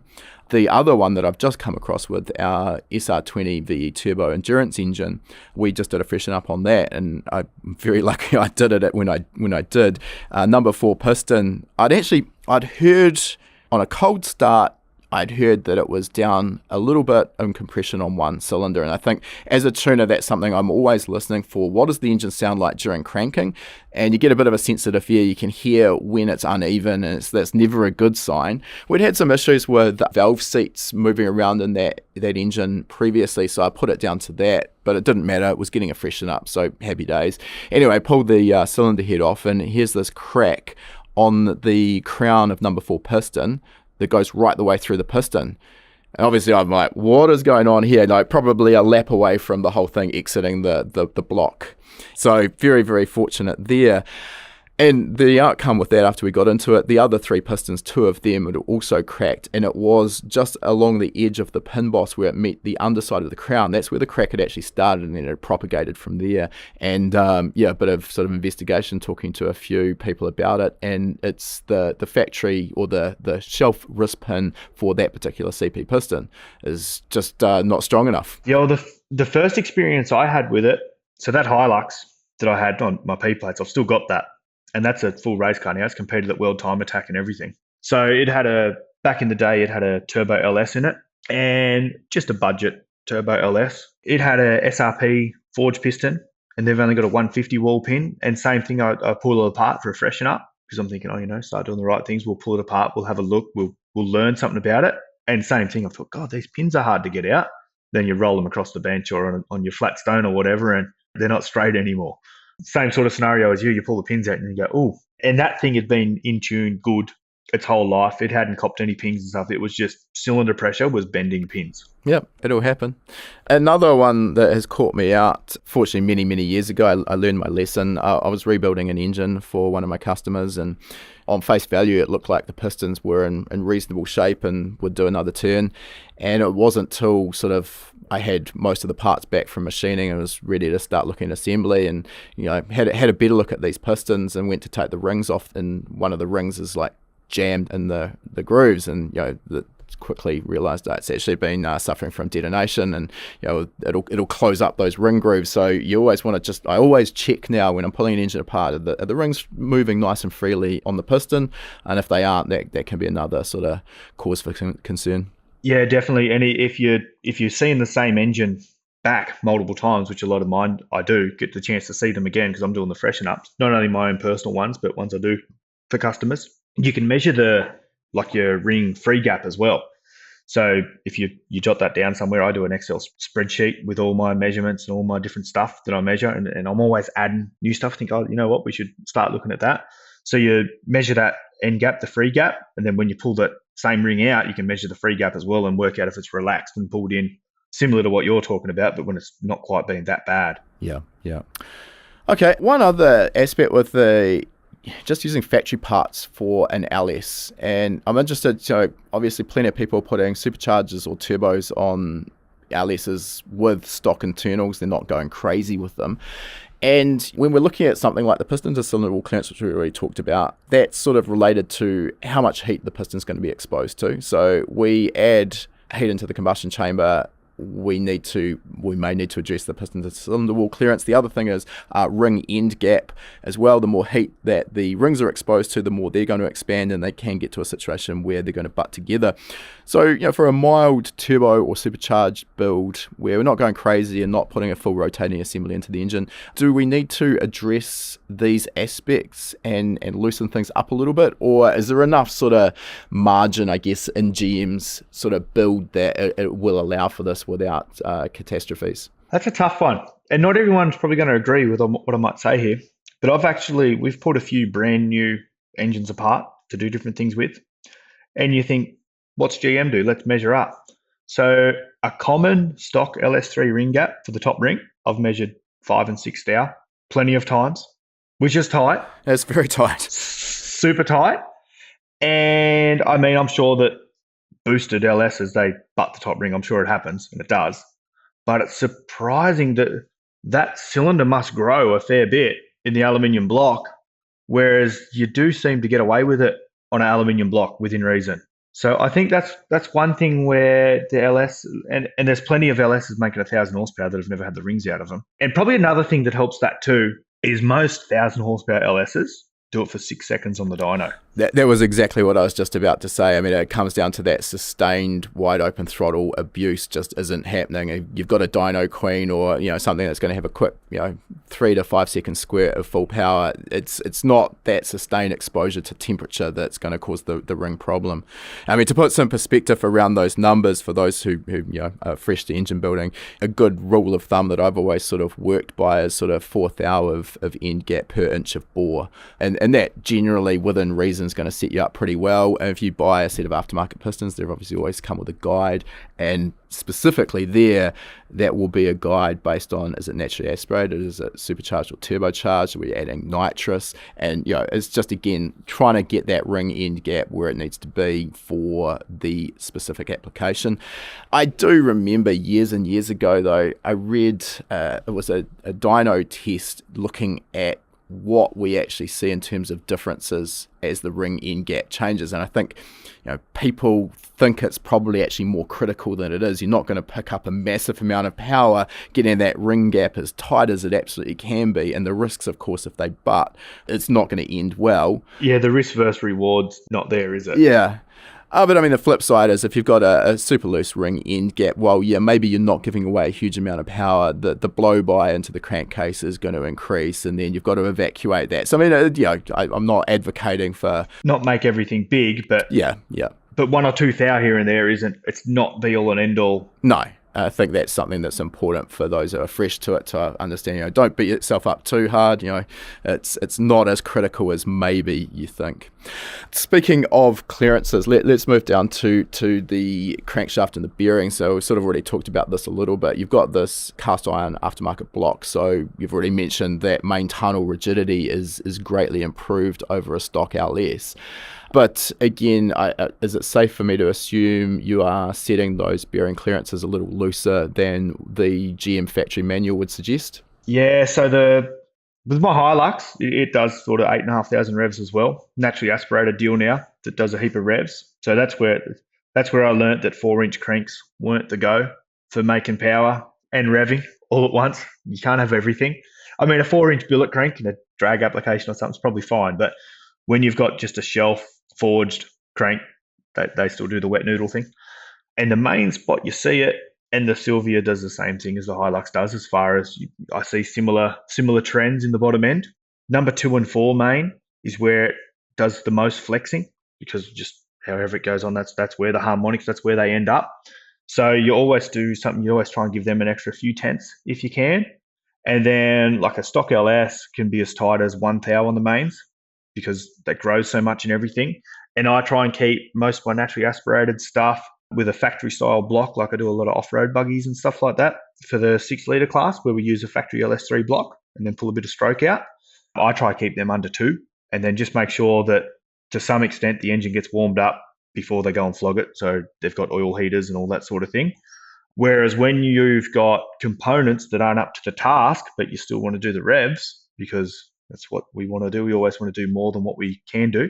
You just need to open it up, which opening up bearing clearance is probably more negatives than positives.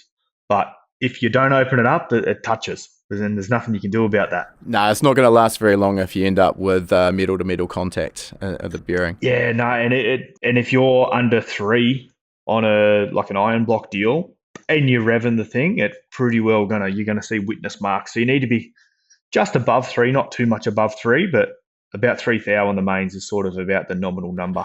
And the downsides you mentioned, as we open up these clearances, there's basically a freer path for the oil to flow out. So we see a drop in the oil pressure, plus there's more oil in the crankcase, so windage losses increase. Yeah, so there's pluses and minuses to that. If you end up having to run a thick oil, so like a 50 weight oil, whereas a naturally aspirated engine, I've usually got a 30 in there.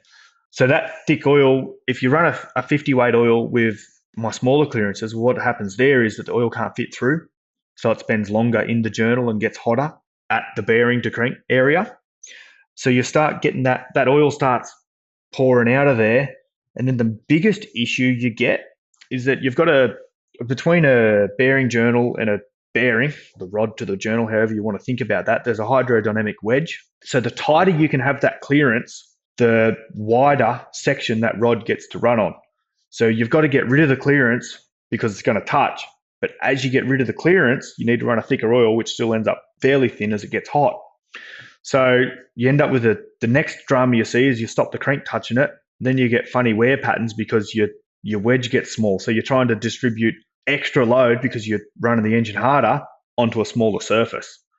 So that's where you're at the point once you're having to do that, because the extra clearance is a band-aid, realistically. Yeah, definitely. Yeah. So once you're having to do that, you just need better parts. So the actual answer to that is Better you ring parts. Bryant or Winberg, Yeah. and you say, "Hey guys, I need a crank," and you give them their $8,000 or $10,000, whatever it is now, and you cry about that a bit, and then you go, "All right, let's never wreck it." Yeah, and then that allows you to shrink those clearances back down and fix all of those problems. Yeah, and fix all the problems. So everyone, it's a common thing that, it's a race engine that's got looser clearances. Race engines with looser clearances is just a real big band-aid for, probably generally a lot of it is not having the budget to build the race engine properly. Yeah. I mean, you see that when you look at a bespoke race engine where all of the components are aftermarket built from scratch. You know, the clearances on them can be incredibly tight, and that also allows them to run a very low viscosity oil, and you gain some advantages from that as well in terms of less power lost due to the oil. Yeah, and it's funny because people say, LSs will make 1,000 horsepower. I keep using LSs because that's real common and a lot of people know a fair bit about them. But they say, an LS will make 1,000 horsepower with a stock bottom end. Well, yeah, it will. But unless it's in a road car that just drag races occasionally, it doesn't last. Like a aluminium block LS in a proper drift application where the car's a fast car and it's got grip, like I sort of shut it off at 800. I mean, any more than 800 horsepower, every time you pull it apart, you're going to see all the main caps have walked around and it's going to have leaking head gaskets. You just can't keep the heads on it for a long time. And they get hot and they hit limiter and they got a lot of stuff against them. Yeah, I think it's really good for people listening to have a bit of a perspective on all of these things, because it's really easy to see someone on a forum or magazine article on this thing making 1,000, 1,200 horsepower, whatever it might be, but it doesn't tell the true story. And when you're actually living with one of these things day in and day out, and you have to have the budget to keep it alive, it can get really expensive really quickly. And you dial it back to, as you say, the 800 horsepower mark, and all of a sudden a lot of those problems go away. Yeah, definitely. And it's probably horsepower isn't really the right thing. It's torque and cylinder pressure is what hurts it. Cylinder pressure is what hurts it at around the maximum torque area. And then eventually you get through that and most people aren't revving them above 7,000 revs, really. But once you start trying to rev stuff, then that's when you start seeing the crank shaft flex, and it's like a skipping rope, and it's doing the outside radius as much as it can. That's where you start seeing that when you rev things. Now, one of the obvious standout features of your drift car, is the roots blower. And I did interview you at World Time Attack last year about this, but I mean, obviously not everyone listening to this podcast is watching all of our videos on YouTube. But also, if you're not, jump on our YouTube channel, subscribe. There's some great content on there. Why the roots blower? I can only imagine you would have been able to make more power easier with one or two properly sized turbochargers. Yeah, so the roots blower was not actually meant to go on that car originally. I had another practice car it was for. It was just going to go on top of an LS1 and just be cool. Anyway, then things changed. I thought, we'll put that on the Silvia. We'll build something cool, I had a 350Z, and that, in my eyes, wasn't as cool as what the Silvia was. And I'd had that Silvia for a long time. When I got out of that Corolla, I then bought that Silvia, and I was building the most insane sports sedan Australia had ever seen, but forgot to do it. I couldn't afford it. So I just thought, I'll keep that. I'll do something with it one day. So I then started building the Silvia, and it sort of got built around that blower. And there's no performance advantage. There's almost no advantage. Everything about that blower is a disadvantage as far as making a good car, but it just stands out and looks cool. And I don't think anyone in their right mind thinks it's a good idea to go drifting with a roots blower covering half your windscreen either. It's a good point, actually. Your visibility can't be that good. No, it's not great. It's definitely not great. No, so.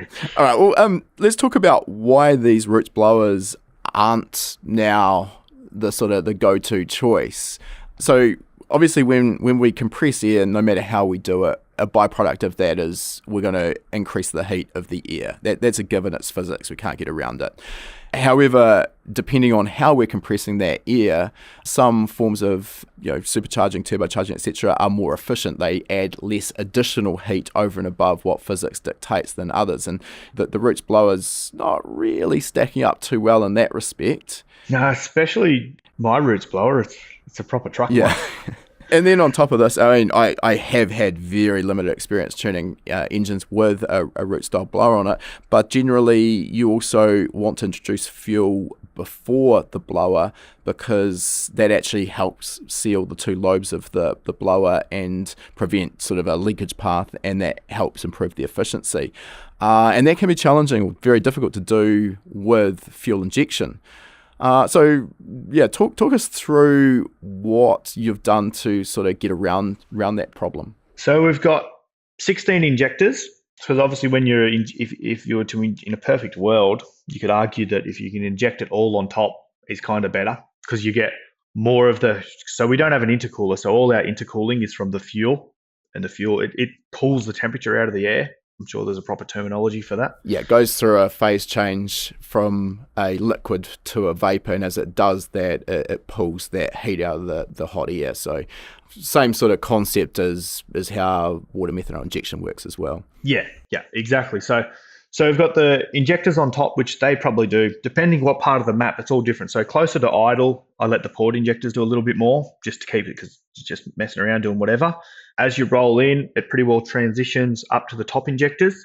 So I have the top injectors doing about 85 to 90% of the work. And then I utilize the port injectors to sort out my individual cylinder trims, which you don't get a perfect idea, but we get a rough idea of what's going on in the cylinder from the EGT. So just try and, if you got one getting hot, I just got simple one-dimensional tables related to temperature on each cylinder. And if it's getting hotter, it just adds a more percentage of fuel. So it naturally tries to keep itself around that sort of 700 to 750 nominal number. And then if I've got one that's always more when I'm up it, then I just give that whole table a sprinkle of a bit more fuel. And then one of the biggest challenges with all this is obviously transients. Yeah, so you've got quite a big distance between the port injectors, which are mounted in the normal location right by the intake port. But obviously, your injectors on the top of the blower, they're physically a long way away from the intake valve. Yeah, and you snap that throttle open and the engine sees the air before the fuel gets there. I try and use as much of the bottom injector as I can for the transient, because at least it's on the scene straight away, and then it sort of helps it a bit. It's still hard. It's really hard. It doesn't matter what you do, you end up with a slight lean spike for a second, and then it goes fat once all the extra fuel gets there afterwards. I've tried to maybe someone's better than me out there, but I've put a lot of effort into trying to make that nice, and it's just really hard. And another thing I do, obviously with your injectors up top, depend on where they fire. So there's 2 electronic throttle bodies up there, and there's 2 injectors on each side of each throttle body. So a total of 8 injectors up the top. And we try to fire them just as evenly as possible. So it's like a semi-sequential or batch fire type deal. So it's always using a bit of everywhere. Otherwise, I imagine in my head that some of the air can get through without pulling any fuel with it, and then you've got a funny mix. But it seems to be working pretty good, and the lambdas are always good and stuff, and the individual cylinder trims are... Kind of got a bit of an egg beater in there mixing it all up anyway.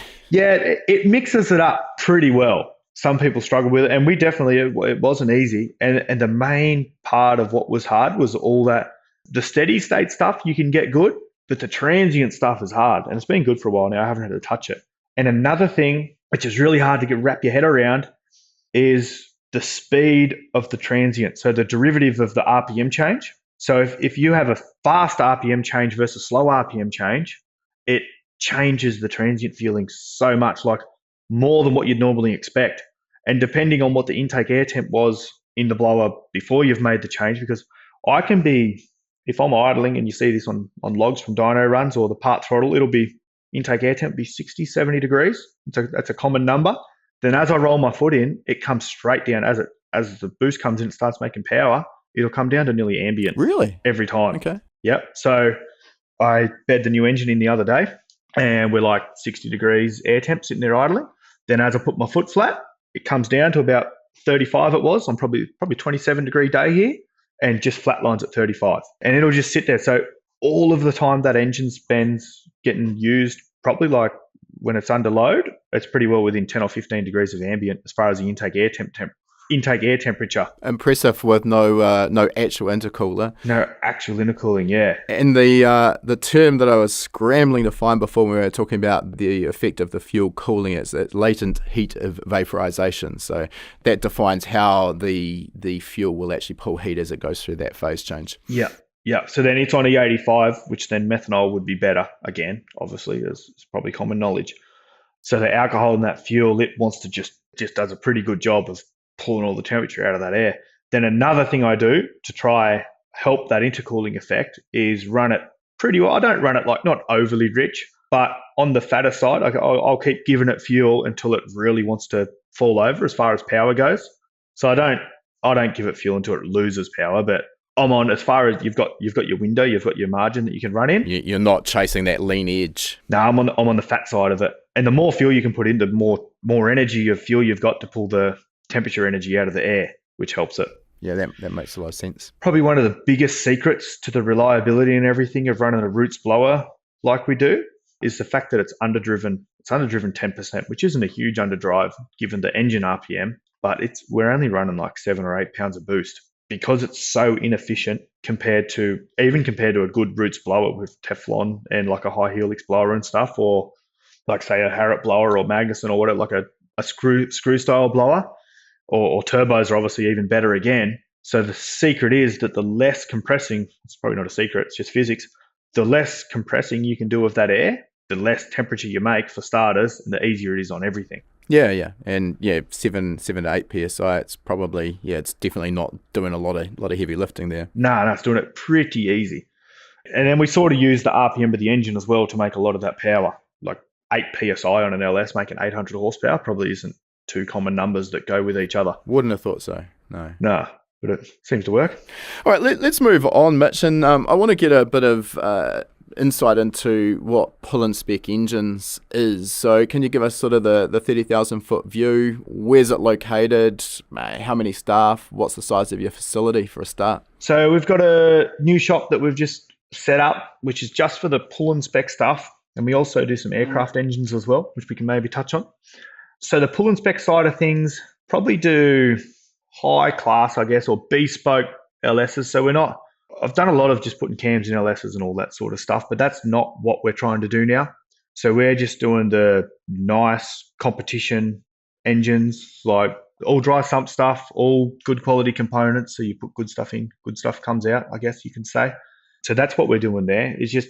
And primarily LSs.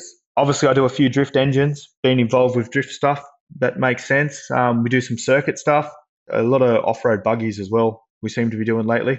So the sort of high class, nice quality, good race engines is what we're trying to do there. So a couple of points on that. First of all, working primarily just with this sort of, as you mentioned, high class of engine where you've got budget to put the right components in and do a really nice job.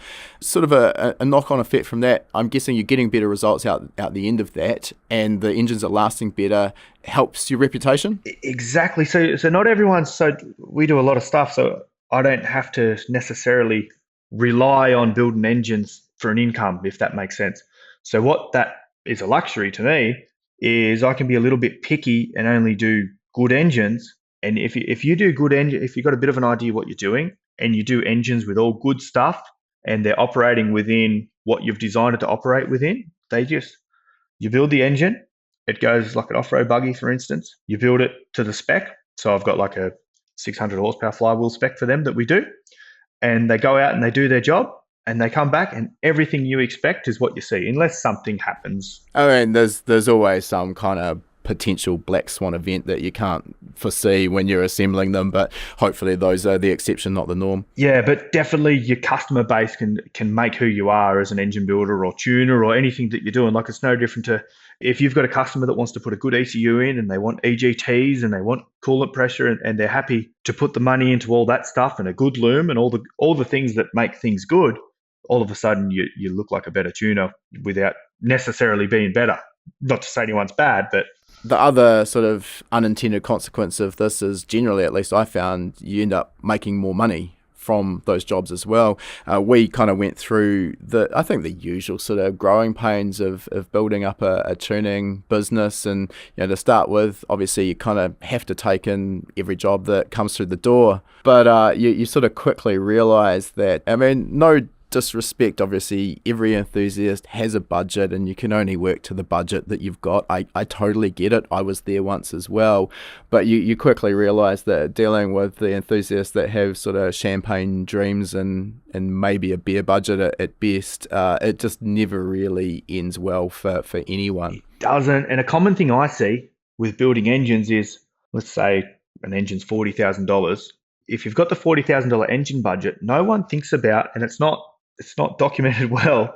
Sometimes it's like 30 or 40 grand to put that engine in. All the other supporting modifications. Yeah, if you've had a 10 grand engine in there, you can't just put a 40 grand engine in that same hole. Like all of a sudden, now you've got to plumb the dry sump system, which you go, oh, that's just a few lines and stuff.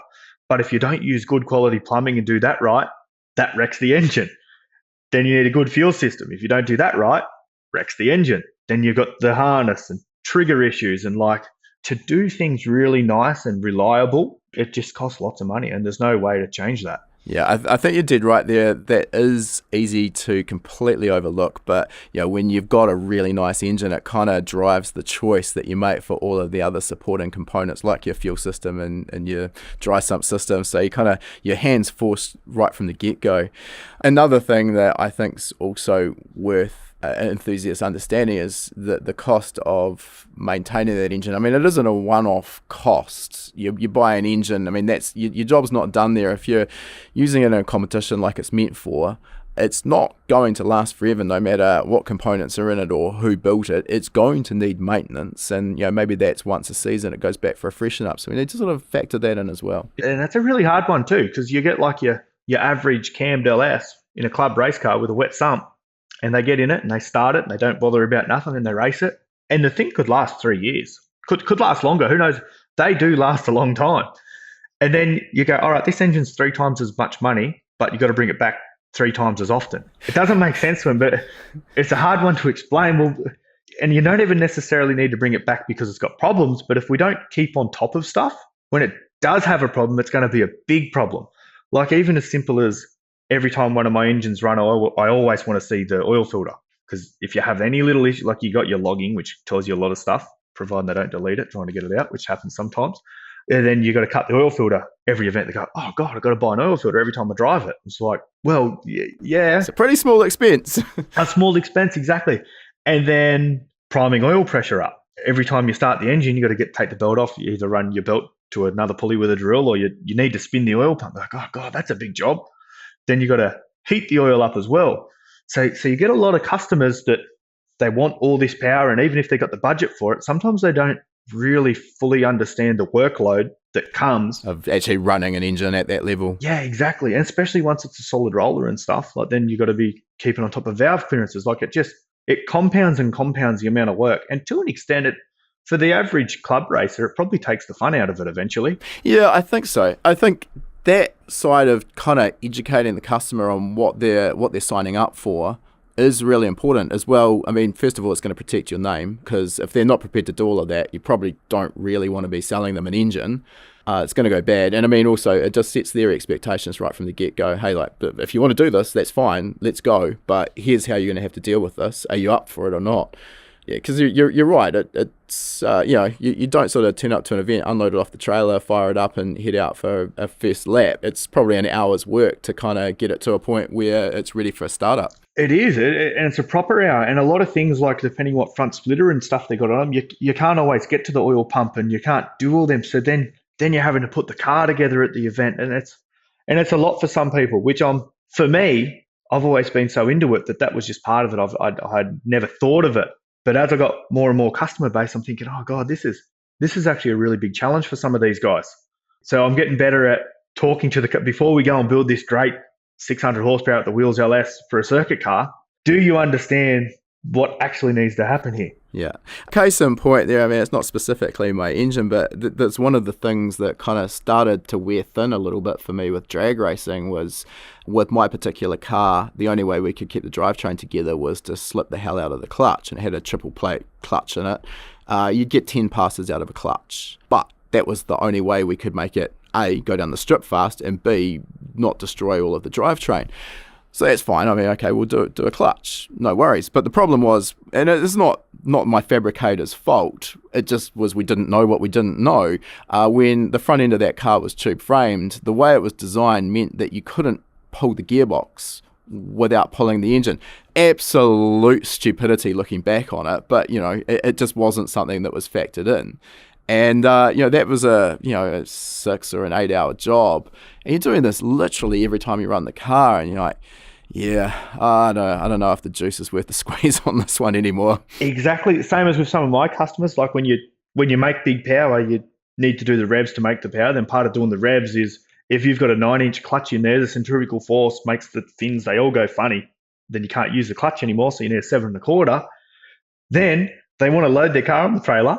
You're like, mate, if you do that any more than 3 times, you're going to need a clutch. And exactly the same thing. So not everyone that's going racing, like without the team to be doing all the work, it's not that easy to be doing all this stuff, is it? And same thing is the juice worth the squeeze? Like you think, oh, this is a lot of effort. But then if someone's willing to put the effort in and you want to win as well, then if you don't do it, you don't win, do you? No. I mean, I wouldn't change anything about that, but it was just a season of life that's now been and gone. And, you look at drag racing specifically as well, it is a stupid sport because you're spending more and more money on the car in order to spend less and less time in the driver's seat. I do quite like the ratio of driving I now get with circuit racing. So, but I'm not doing 0 to 400 meters in 8 seconds anymore either. Yeah, you're not getting that feeling. Drifting's a lot the same. It's a lot of effort and a lot of changing tires and a lot of changing wheels to do 2 laps and it's all over. Yeah. No, the tyre budget must be pretty hectic. Coming back to the other point I had on the fact you've clearly just specialised in the LS, it goes without saying there's benefits in terms of focusing on one brand of engine. You just know the engine inside and out. There's no learning curve associated with all of the things that can go wrong because you know them. Yeah, and you've got to do what you're good at too. Like I don't do my primary what I put the most effort into is naturally aspirated engines too. So we've got the blower on the Sylvia, but that's not what we do in a way. So rather than trying to just do everyone's LS, everyone that's got a budget to build an LS, I try and stick mainly to naturally aspirated, lightweight rotating assembly stuff, and not I don't like big stroke in LSs because I like to spin them and I like them to be nice. There's lots of things where stroke's probably good, but it's not the direction that I want to head and we want to head with what we do. Yeah, just try and stick with what I know and what I've got my finger on the pulse with too. So I'm always trying to keep on top of like any new developments in rings and getting rid of friction. There's a lot of power to be made there, and with gas porting and gas ported rings and all that sort of cool stuff. With camshafts, obviously camshafts are a lot more important when it's naturally aspirated. Yeah, I think that the whole naturally aspirated engine build, that's really what's going to test an engine builder. And I love turbos, but it is kind of almost the cheat code. You can, within reason, I mean, you still have to have a combination that makes sense. But if you want more power, chuck another couple of psi of boost at it, and you're probably going to end up getting more power. But when you're wide open throttle and it's naturally aspirated, there's no more levers left to pull.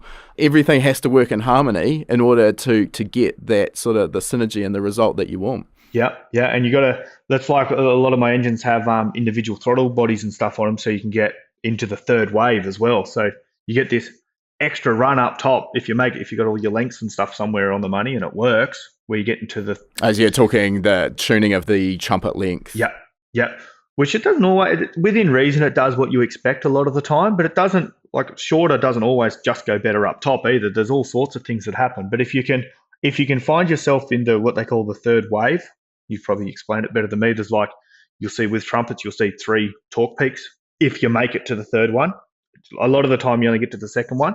but it's an extra. It's just a heap of VE that the engine makes because it starts getting happy up there, and that's another way you can make good power NA as well. And if you're not getting there, then you're missing out on 20 or 30 horsepower that's up there where you can't see. So just more RPM fixes everything. That's what I'm picking up here.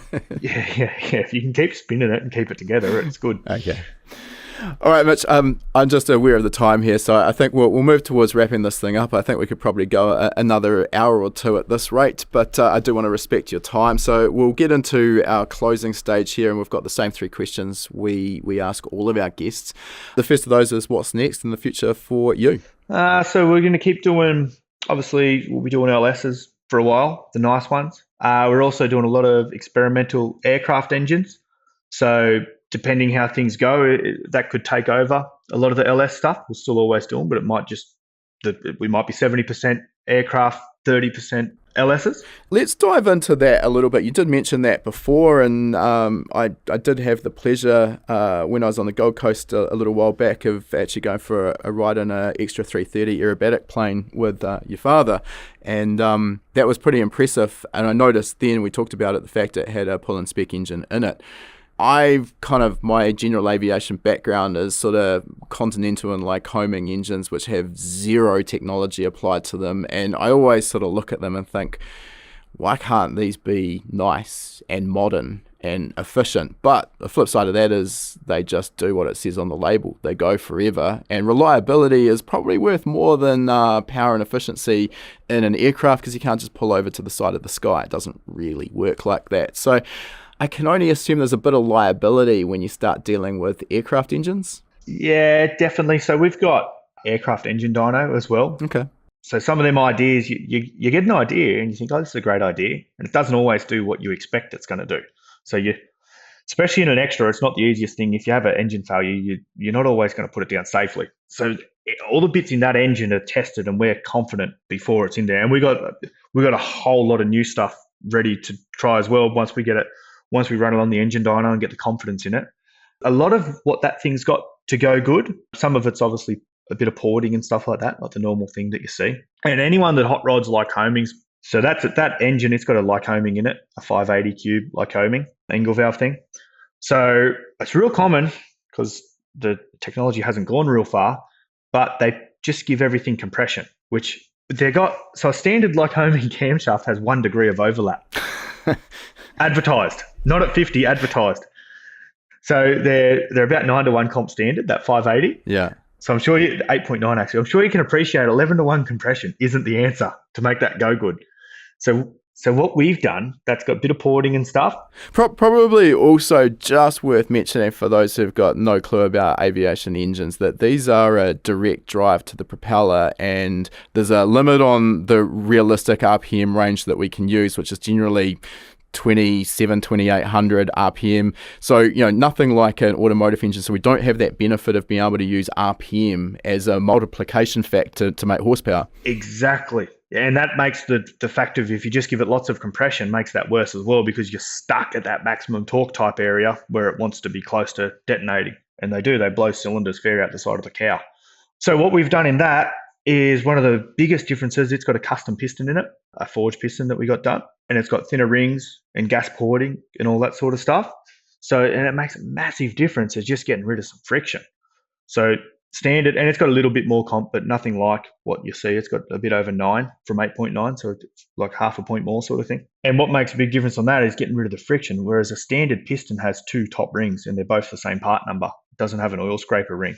So they don't control oil. That extra uses next to no oil as well, just from having a proper oil scraper ring and a nice hone finish, and all the little things, which is no big deal in today's technology, but it's a big deal for airplanes. Yeah.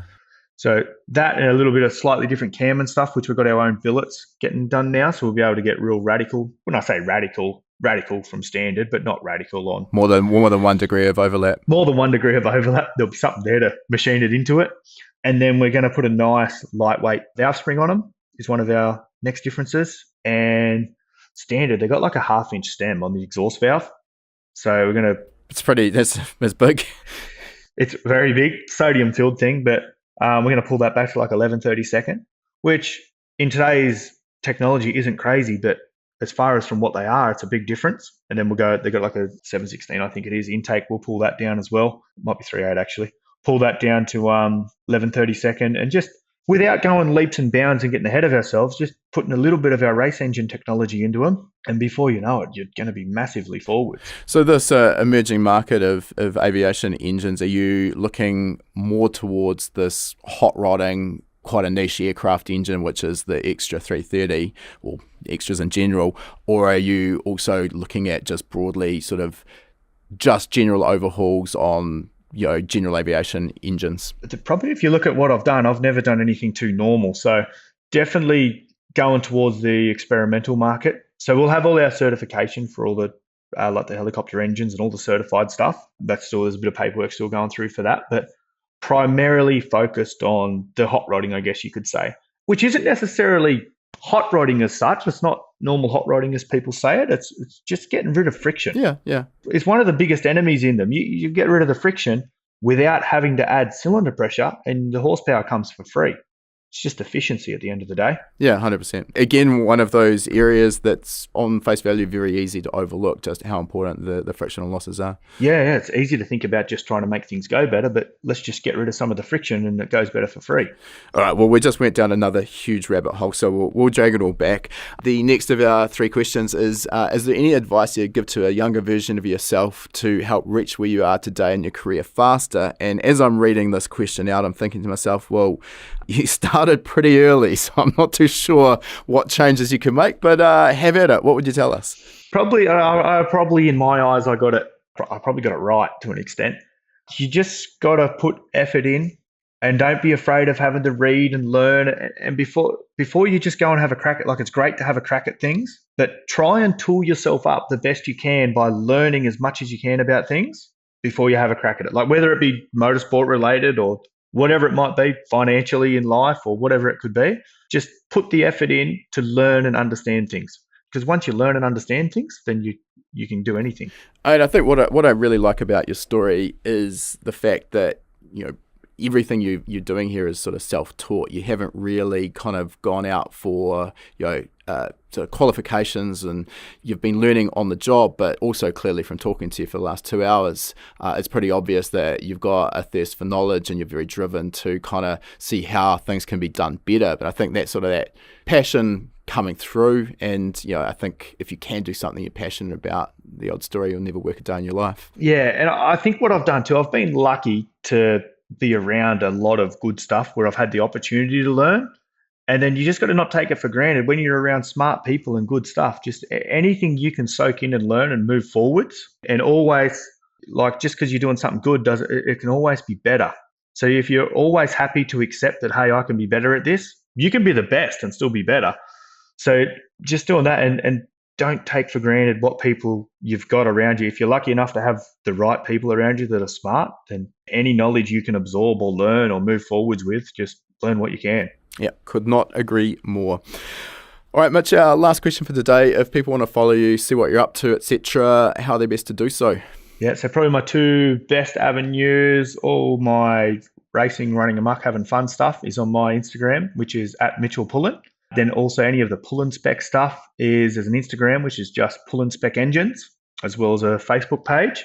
And we've got a website as well, which is pullenspec.com, which is a little bit, we've got to get some updates on there, but in the next few months we'll have that tied up.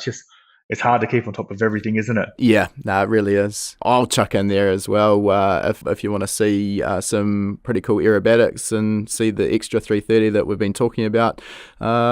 Instagram, HP Aerobatics. Yeah, that's it. That's the old man's Instagram with all the stuff he's got going on there. Yeah. And then this year, we've got a few things lined up to do some stuff with the car and the plane together at some big events. So keep on them Instagrams. You'll see some of that pop up and learn more about it. All right. Well, thank you very much for your time, Mitch. Great to get a little bit more insight into your engine business as well as your drift car. And we wish you all the best for the future. We'll keep an eye on it to see what comes out the other end. Awesome. Thanks, mate. Glad to be a part of the show. If you enjoyed this episode of Tuned In with Mitch Pullen, we'd love it if you could drop a review on your chosen podcasting platform. These reviews really help us to grow our audience, and that in turn helps us to continue to get more high quality guests. To say thanks, each week we'll be picking a random reviewer and sending them out an HPA t-shirt free of charge anywhere in the world. This is also a great place to ask any questions you might have too, and I'll do my best to answer them if your review gets picked. So this week, a big shout out to VTech Justin from the United States, who has said, like cars, like technical details, this one's for you. Simply a great platform, great hosts, guests, and professional execution. This is not the horse around podcast, it's knowledge and serious business podcast. Great details, content, and knowledge galore. Well, Justin, thanks for your kind words there. And if you get in touch with your t-shirt size and shipping details, we'll get a fresh tee shipped straight out to you. All right, that concludes our interview, and before we sign off, I just wanted to mention, for anyone who's been perhaps hiding under a rock and hasn't heard of High Performance Academy before, we are an online training school and we specialise in teaching a range of performance automotive topics, everything from engine tuning and engine building through to wiring, car suspension and wheel alignment, data analysis and race driver education. Now remember, you've got that coupon code. You can use podcast75 at the checkout to get $75 off the purchase of your first course. You'll find our full course list at hpacademy.com/courses. Important to mention that when you purchase a course from us, that course is yours for life as well. It never expires. You can rewatch the course as many times as you like, whenever you like. The purchase of a course will also give you 3 months of access to our Gold membership. That gives you access to our private members only forum, which is the perfect place to get answers to your specific questions. You'll also get access to our regular weekly members webinars, which is where we touch on a particular topic in the performance automotive realm. We dive into that topic for about an hour. If you can watch live, you can ask questions and get answers in real time. If the time zones don't work for you, that's fine too. You're going to get access as a Gold member to our previous webinar archive. We've got close to 300 hours of existing content in that archive. It is an absolute goldmine. So remember that coupon code podcast75. Check out our course list at hpacademy.com/courses.